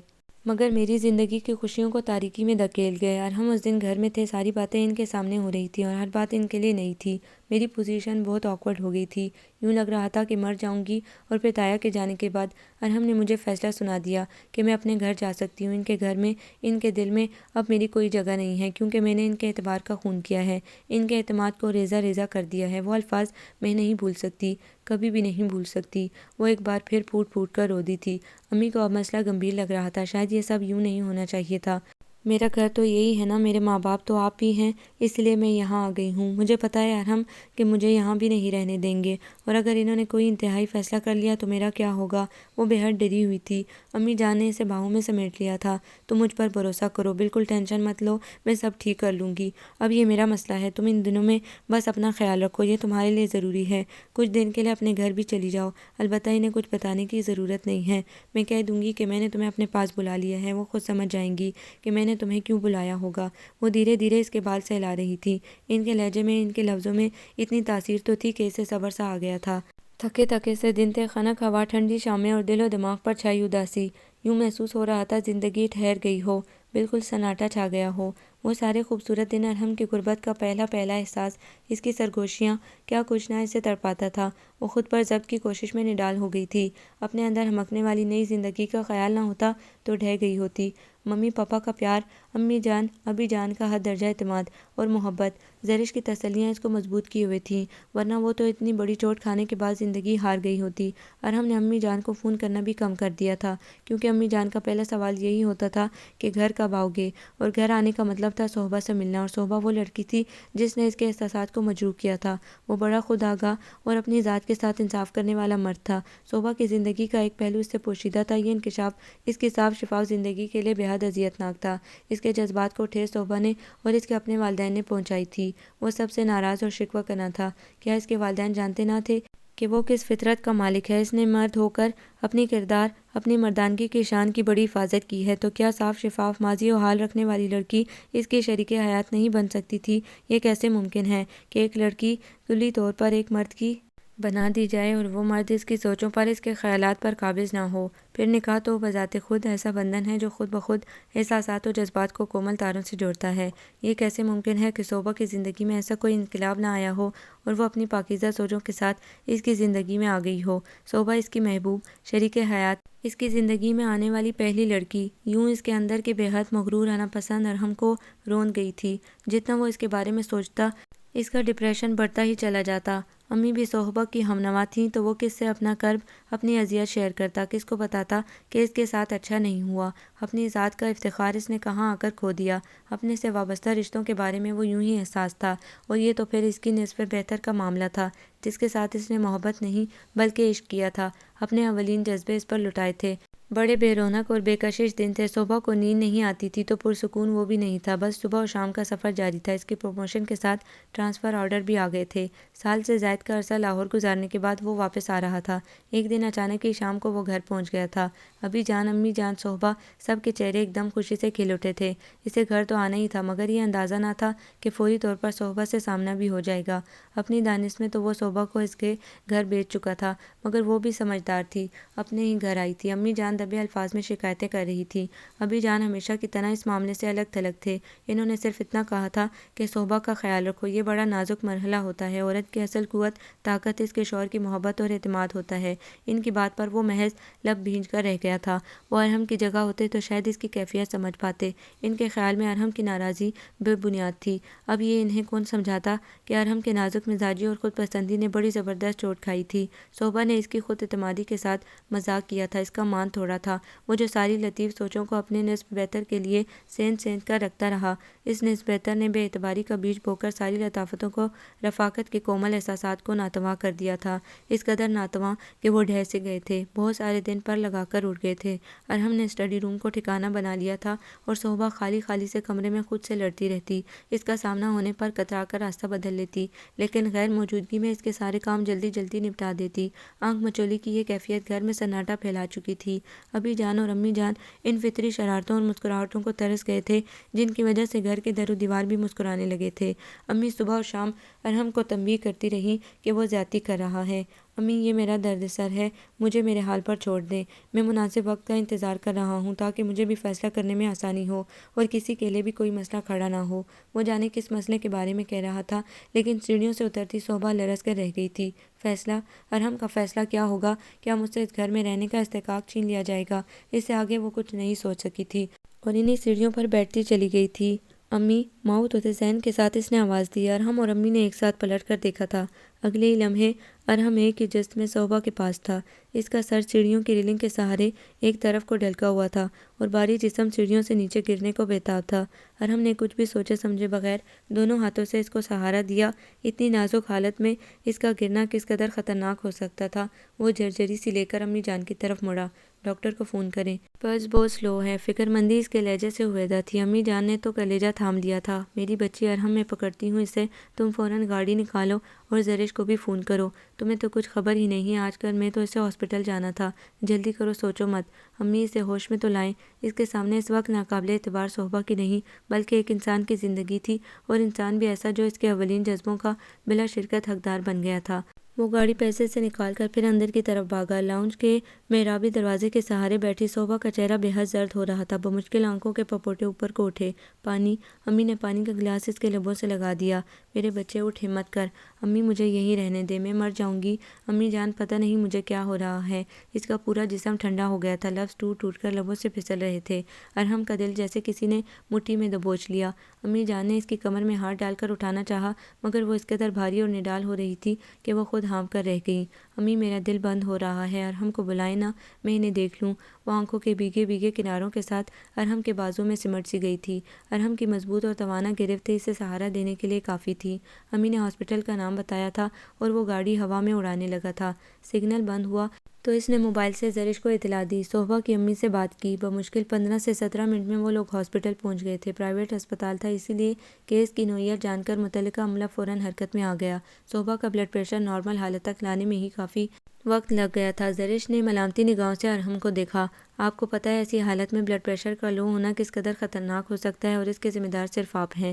زرش پلیز، میں پہلے ہی سخت ٹینس ہوں۔ اس کے لہجے میں صرف الجھن تھی۔ زرش کی نظریں آپریشن تھیٹر کی طرف اٹھ گئیں، جہاں ایک دم ہلچل سی مچ گئی تھی۔ تھوڑی دیر کے بعد صوبا کا اسٹریچر اندر لے جایا گیا۔ کھلی آنکھوں اور سوئے سوئے دماغ کے ساتھ اس نے سب کو دیکھا تھا۔ تخلیق کے جس درد میں وہ اس وقت مبتلا تھی، اس کے بعد سارے درد، ساری تکلیفیں، ساری اذیتیں کم لگ رہی تھیں۔ اس کی بولتی نگاہوں نے صرف ارحم کو مخاطب کیا تھا، اور وہ ان نگاہوں کی زبان لمحوں میں سمجھ گیا تھا۔ مدھم سی مسکراہٹ کے ساتھ وہ اس کی طرف بڑھا، بی بریو، اور 2 نمکین پانی کے قطرے صوبا کی آنکھوں کے کناروں سے نکل پڑے تھے۔ اور پھر جب تھوڑی دیر کے بعد اسے پتہ چلا کہ 3 زندگیاں موت و حیات کی کشمکش میں ہیں، تو وہ ششدر رہ گیا۔ تو کیا صوبا؟ وہ امی کی طرف مڑ گیا۔ ہاں بیٹا، 2 جانیں اس کے اندر سانس لے رہی ہیں۔ ڈاکٹر نے بتا دیا تھا، اس لیے سیزیرین ضروری ہو گیا تھا، مگر آپ نے مجھے کیوں نہیں بتایا؟ کتنی تڑپ تھی اس کے لہجے میں۔ امی جان نے کڑی نگاہوں سے اسے دیکھا۔ تو بیٹا خبر رکھنی تھی نا، وہ تمہاری بیوی ہے، تمہاری ذمہ داری ہے۔ اسی لمحے ڈاکٹر عائشہ حراست سے اسٹاف نرس کو تاکید کرتے ہوئے باہر نکلی، اور پھر اس کے الفاظ نے سامعین پر زلزلے کے سے آثار پیدا کر دیے تھے۔ سب ایک دوسرے کی شکل دیکھ کر رہ گئے۔ فیصلہ ارحم کے ہاتھ میں، ماں یا بچوں میں سے کسی ایک کا انتخاب، کیونکہ صوبا کا کیس خاصا پیچیدہ ہو گیا تھا۔ ماں کا بی پی لو اور بچوں کا تنفس متاثر، ہارٹ بیٹ بھی لمحہ بلمحہ کم ہو رہی تھی۔ اور پھر سب نے دیکھا کہ ارحم نے فیصلہ کرتے ہوئے ایک پل بھی نہیں لگایا تھا۔ آپ ماں کو بچائیے۔ زرش بے اختیار اس سے لپٹ گئی۔ گریٹ بھائی جان، گریٹ۔ صوبا کی محبتوں پر صرف آپ کا حق ہے۔ امی جان، صوبا کی امی جانماز پر کھڑی ہو گئی تھی۔ ابھی جان نے بھی اسے گلے سے لگا لیا تھا۔ اللہ سے بہتری کی امید رکھو، وہ مسبب الاسباب ہے۔ اور خود ارحم کی آنکھوں کے گوشے نم ہو گئے تھے۔ صوبا، تم نے تو ارحم کو مار دیا تھا، یہ تو کوئی اور ہے۔ اور کتنی عجیب بات ہے، اسے بھی تم سے محبت ہے، بے تحاشا اور بے حساب۔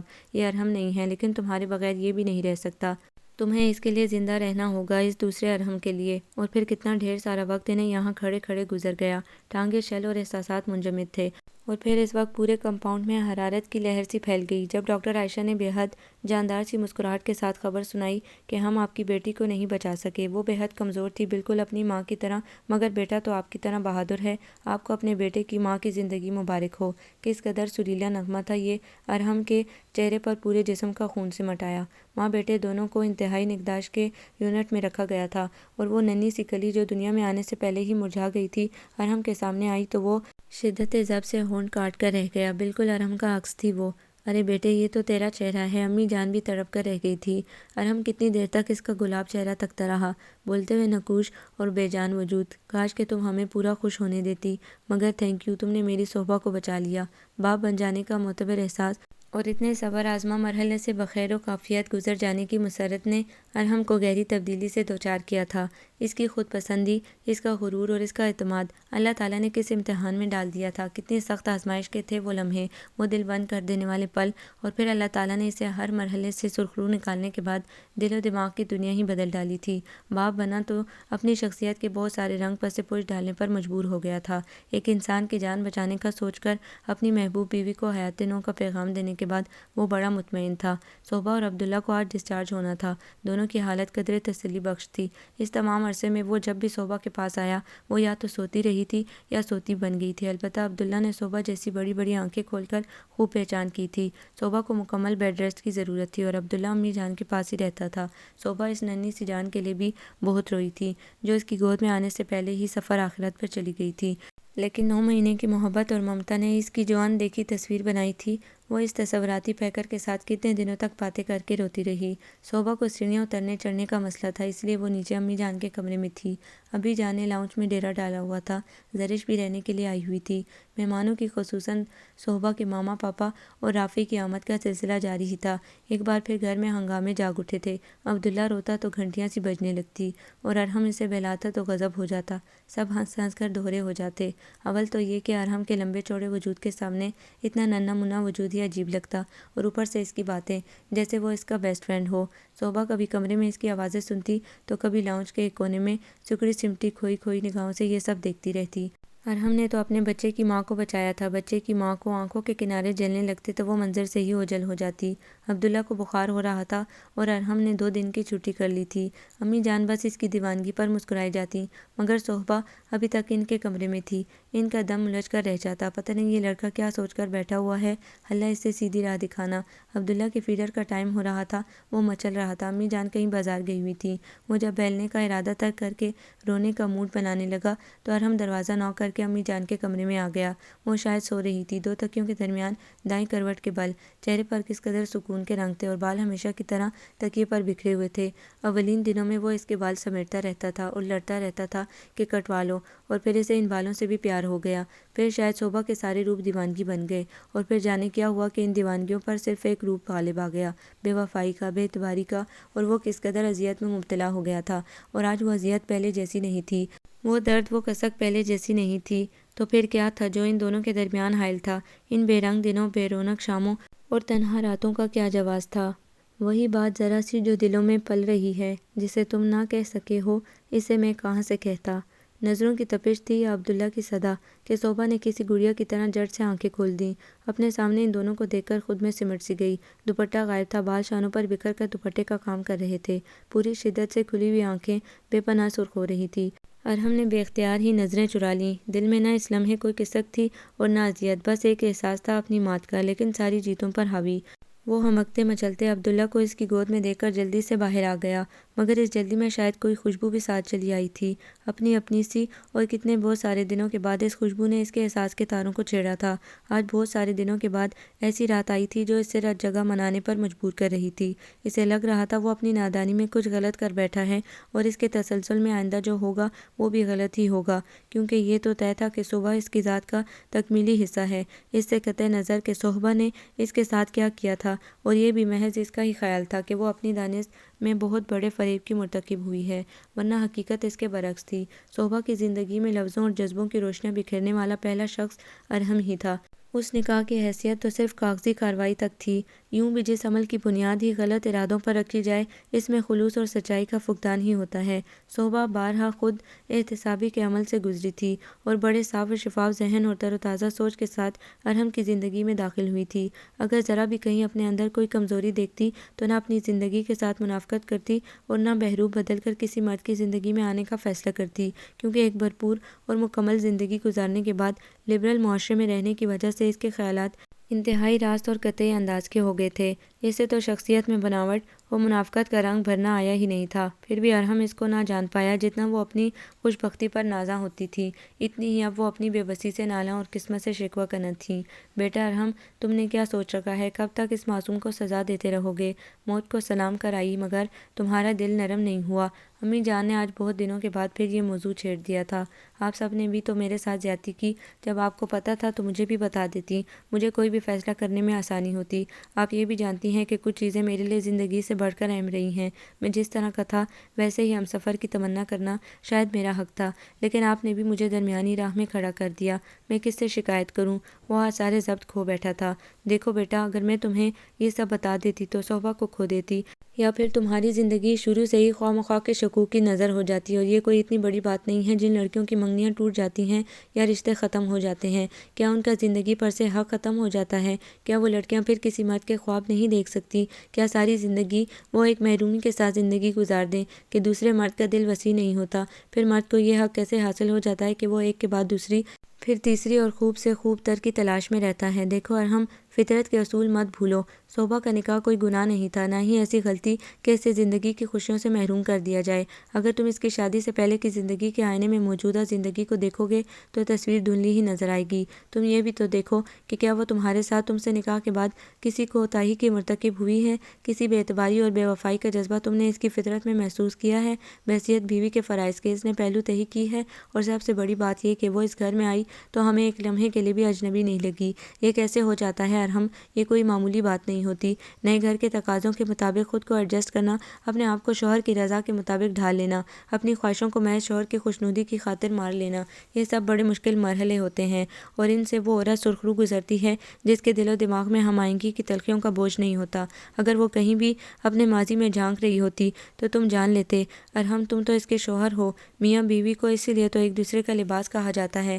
لباس میں سوراخ ہو جائے اور پہننے والے کو پتہ نہ چلے تو یہ نہیں ہوتا۔ تمہیں کسی نے بتایا تو پتہ چلا، یہ کمال کی بات نہیں ہے۔ کمال تو جب ہوتا ہے کہ تم اس کے اعمال اور افعال سے جان پاتے کہ اس کی زندگی میں کوئی دوسرا آ چکا ہے یا آ گیا تھا، جبکہ حقیقت تو یہی ہے کہ وہ اس کی زندگی میں آیا ہی نہیں تھا، محض کاغذی رشتہ تھا، بالکل کاروباری ایگریمنٹ کی طرح، جو ضرورت پڑنے پر توڑ دیا گیا۔ اب اگر تم اس کو بنیاد بنا کر کم ظرفی کا ثبوت دو گے تو مجھے اپنی تربیت پر شرمندگی ہونے لگے گی۔ پھر تو صوبہ کی مجرم میں ہوئی نا؟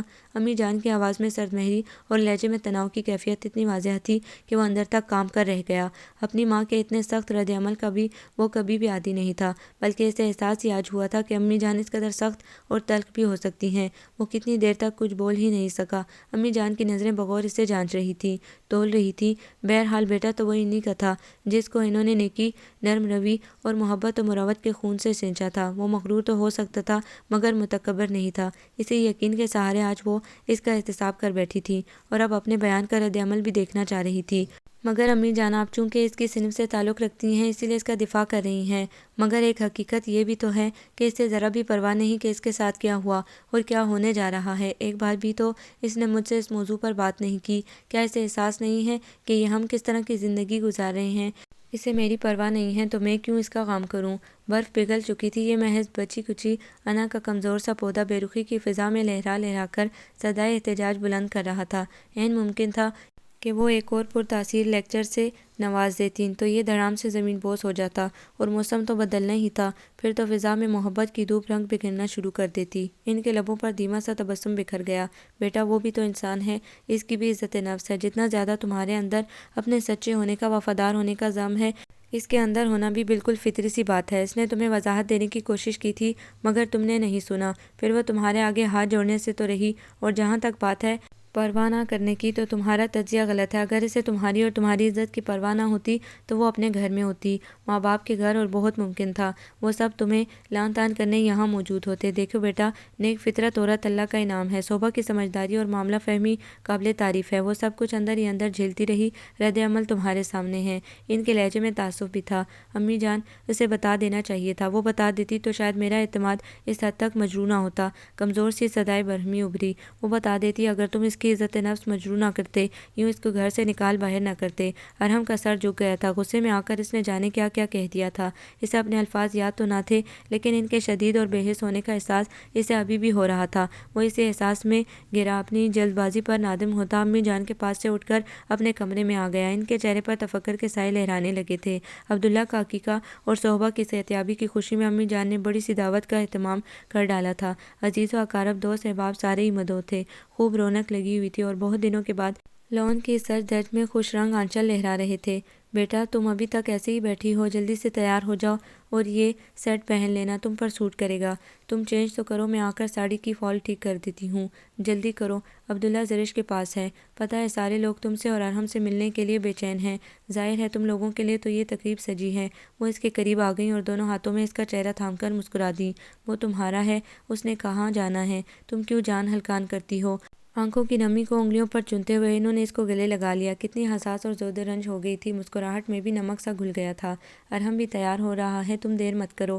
وہ نظریں چرا کر سرحد سے باہر چلی گئی تھی۔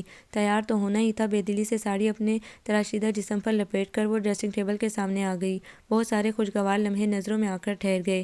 سیاہ پتھروں کا بے تحاشا خوبصورت سیٹ اس کی گردن پر دلکشی کی حدوں کو چھو رہا تھا۔ گرے سلک کی ساڑی پر امپورٹڈ نیٹ کا بلاؤز، جس پر انتہائی نفاست سے نگینے لگے ہوئے تھے، اس کے متناسب زرافے پر بے حد سج رہا تھا۔ آج بھی اس کی دلکشی میں کوئی فرق نہیں آیا تھا، سب کچھ جوں کا توں تھا، مگر وہ دل، وہ سرشاری، وہ احساس تحفظ اور استحقاق، سب کچھ ریت کی طرح ہاتھ سے پھسلتا جا رہا تھا۔ مٹھیاں بیج لینے کے باوجود ہاتھ خالی ہو رہا تھا، شاید کنارے کمزور پڑنے لگے تھے۔ سرخ آنکھوں پر ہلکا ہلکا سنگار بھی اپنی خوش قسمتی پر نازا تھا، مگر کوئی نہیں جانتا تھا دل کی زمین پر جب جبر ہوتا ہے تو آنکھوں میں سب سے پہلے لہو کے چھینٹے نظر آتے ہیں۔ میں رو لیتی تو یہ بوجھ کچھ کم ہو جاتا۔ لائٹ پرپل کلر کی لپسٹک ڈریسنگ کے کنارے پر رکھ کر اس نے سوچا اور بالوں پر برش کرنے لگی۔ سلکی بال آج قید کے موڈ میں نہیں تھے، کتنے ہی لمحے ان سے الجھتے گزر گئے۔ برش ڈریسنگ ٹیبل پر پٹکتے ہوئے اس نے سینڈل کی طرف نگاہ کی۔ آج کا سارا اہتمام امی جان کی خوشی کے لیے ہو رہا تھا۔ انہوں نے ہر چیز بڑے چاو سے اس کے لیے خود خریدی تھی، کہیں کوئی کمی نہیں تھی، مگر ایک خلا تھا کہ بھرتا ہی نہیں تھا۔ سینڈل پہن کر اس نے ایک بار پھر بالوں میں برش پھیرا اور اپنے سراپے پر ایک ناقدانہ نظر ڈال کر دروازے کی طرف بڑھی تھی کہ قدم اگلے ہی پل ساکت سے ہو گئے۔ دروازے پر وہ استادہ تھا جو نہ خوش ہونے دیتا تھا اور نہ رونے، جو نہ دل سے اترا تھا نہ دل میں رکھ سکا تھا۔ زندگی کی سب سے خوبصورت حقیقت تھا، مگر زندگی کو کس قدر بے رنگ کر گیا تھا۔ صوبہ کی آنکھیں جلنے لگی تھیں، وہ بے اختیار رخ موڑنے پر مجبور ہو گئی۔ ارحم 2 قدم چل کر اس کے سامنے آ گیا۔ گرے کلر کے ڈنر سوٹ میں وہ بندے مقابل تھا اور ڈریسنگ ٹیبل کا قد آدم آئینہ پکار پکار کر کہہ رہا تھا، ایسی ہم آہنگی محبت کرنے والوں کو زیب دیتی ہے، یہ مزاج شناسی دل کے تار بلا ٹوٹنے دے سکتی ہے، چلو میرے ساتھ۔ کس انداز کی پیشکش اور کتنا ملائم لہجہ! اس کا دل ایک دم تھم سا گیا، آنکھوں میں حیرانی پھیل گئی اور اس نے چہرے کی نرم سی مسکراہٹ اور آنکھوں کی دل موہ لینے والی چمک کے ساتھ سر ہلا کر اس کا ہاتھ تھام لیا۔ عبداللہ کی ممی اور پاپا کو آج کے دن تو ایک ساتھ نظر آنا چاہیے، صرف عبداللہ کی ممی۔ ایک دم اس نے ہاتھ کھینچ لیا، آنکھوں کا سوال ارحم سے شکایت کر رہا تھا۔ وہ محظوظ ہوئے بغیر نہ رہ سکا۔ نہیں، ارحم کی زندگی کی اولین خوشی اور میرے گھر کی رونق۔ صوبہ کا ٹھہرا ہوا دل اب تیزی سے دھڑکنے لگا تھا۔ میرے پاس اپنے معتبر ہونے کا کوئی ثبوت نہیں، لہجہ بکھرنے کو تھا۔ تمہارا اعتبار میں ہوں، تمہارے ساتھ اس وقت میری موجودگی تمہارا اعتبار ہے۔ جو دن درمیان میں ذہنی کوفت کا سبب بنے، انہیں تم میرے ذہن کی پراگندگی سمجھ کر فراموش کر دو۔ میں کج فہم تھا، لیکن یہ بات تو پہلے دن ہی جان گیا تھا کہ تمہارے بغیر ادھوری زندگی گزار نہیں پاؤں گا، اور میں بھی مر جاتی اگر عبداللہ کا سہارا نہ ہوتا۔ تو بس حساب برابر ہو گیا، میرے بیٹے نے میرے حصے کا کام کر دیا۔ وہ شوخی سے مسکرایا۔ وہ میرا بیٹا ہے، ایک دم اس کا لہجہ بدل گیا۔ وہ ہم دونوں کا بیٹا ہے، کیا اس سے انکار کر سکتی ہو؟ ارحم نے پھر ہاتھ تھام لیا تھا اور قدم دروازے کی طرف بڑھا دیے تھے۔ لاؤنج خالی تھا، کوریڈور اور برآمدے کے بیرونی حصے برقی کمکموں سے جگمگا رہے تھے۔ دونوں دھیمے قدموں سے چلتے ہوئے برآمدے کی داخلی سیڑھیوں پر آ کر رک گئے۔ سامنے ہی لان کی رنگ برنگی روشنیوں میں مہمان رونقیں بکھیر رہے تھے۔ ان دونوں کو دیکھ کر بہت سارے چہرے خوشی سے کھل اٹھے اور آنکھیں مسکرا مسکرا کر ستائش کا حق ادا کرنے لگیں۔ زرش، امی جان، ابی جان، ممی، پاپا، رافع، غزل، سب کے چہروں پر الوہی سی چمک تھی۔ پھر پتہ نہیں کس نے ہاتھ اٹھایا، کس نے پہلی تالی بجائی، لیکن آن کی آن میں پورا ہال تالیوں کی آواز سے گونج اٹھا۔ یہاں سے وہاں تک غبارے ہی غبارے پھیل گئے۔ کی بورڈ پر کسی نے خوشی کی دھن چھیڑ دی تھی۔ یہ رافع، زرش اور غزل کی شرارت تھی، جو ہر چیز موقع محل کی مناسبت سے بہت بھرپور اور انوکھی لگ رہی تھی۔ مہمانوں کی آنکھیں حیرت سے کھلی ہوئی تھیں، آہستہ آہستہ دیے روشن ہو رہے تھے۔ ڈھیر ساری کزنس نے یہ کام انتہائی مشاقی اور سرت سے کیا تھا۔ ارحم نے پرمسرت نظروں سے صوبہ کو دیکھا۔ دیکھا، ہمارا پروٹوکول، یہ کس کا آئیڈیا تھا؟ صوبہ نے مخملی سبز گھاس پر جگنو کی طرح ٹمٹماتے دیوں کی طرف اشارہ کیا۔ میرا۔ بہت دنوں کے بعد ان آنکھوں میں بھی دیے جل رہے تھے۔ Thank God, it's really amazing. صوبہ کے ہونٹوں پر آنے والے الفاظ ہر ایک کے دل میں تھے۔ امی جان عبداللہ کو لے کر ان کے پاس آ گئیں۔ صوبہ نے نرمی سے اسے دونوں بازوؤں میں سمیٹ لیا۔ ارحم نے آگے بڑھ کر اس کے ماتھے پر بوسہ دیا۔ میرا شیر بیٹا اپنی ماں پر چلا گیا۔ جیلس ہو رہے ہیں آپ کے پاپا؟ وہ ہنس پڑی اور بیٹے کو مخاطب کیا۔ ظاہر ہے مجھ سے زیادہ خوبصورت جو ہوا۔ ارحم نے ایک نرم سی نگاہ صوبہ پر ڈالی، جس کا چہرہ ممتا کی آنچ دے رہا تھا۔ آئندہ میں ناراض ہوا تو تم مناؤ گی، وہ امی جان کو گواہ بنا کر کہہ رہا تھا۔ اب میرے حصے کا کام میرا بیٹا کرے گا۔ وہ بھرپور اعتماد کے ساتھ امی جان کی تائید چاہ رہی تھی، جو آج بہت دنوں کے بعد طمانینت سے ہنس رہی تھی۔ اللہ نہ کرے جو تم دونوں کی زندگی میں پھر کوئی ایسا تلخ مرحلہ آئے۔ انہوں نے شدت دل سے دعا دی تھی اور وہ دونوں نظروں کی زبان سے اس کی تائید کر رہے تھے۔ آپ کو یہ ناول کیسا لگا؟ کمنٹس میں اپنی رائے ضرور دیں۔ ہمارے چینل کو لائک کریں، سبسکرائب کریں، شیئر کریں۔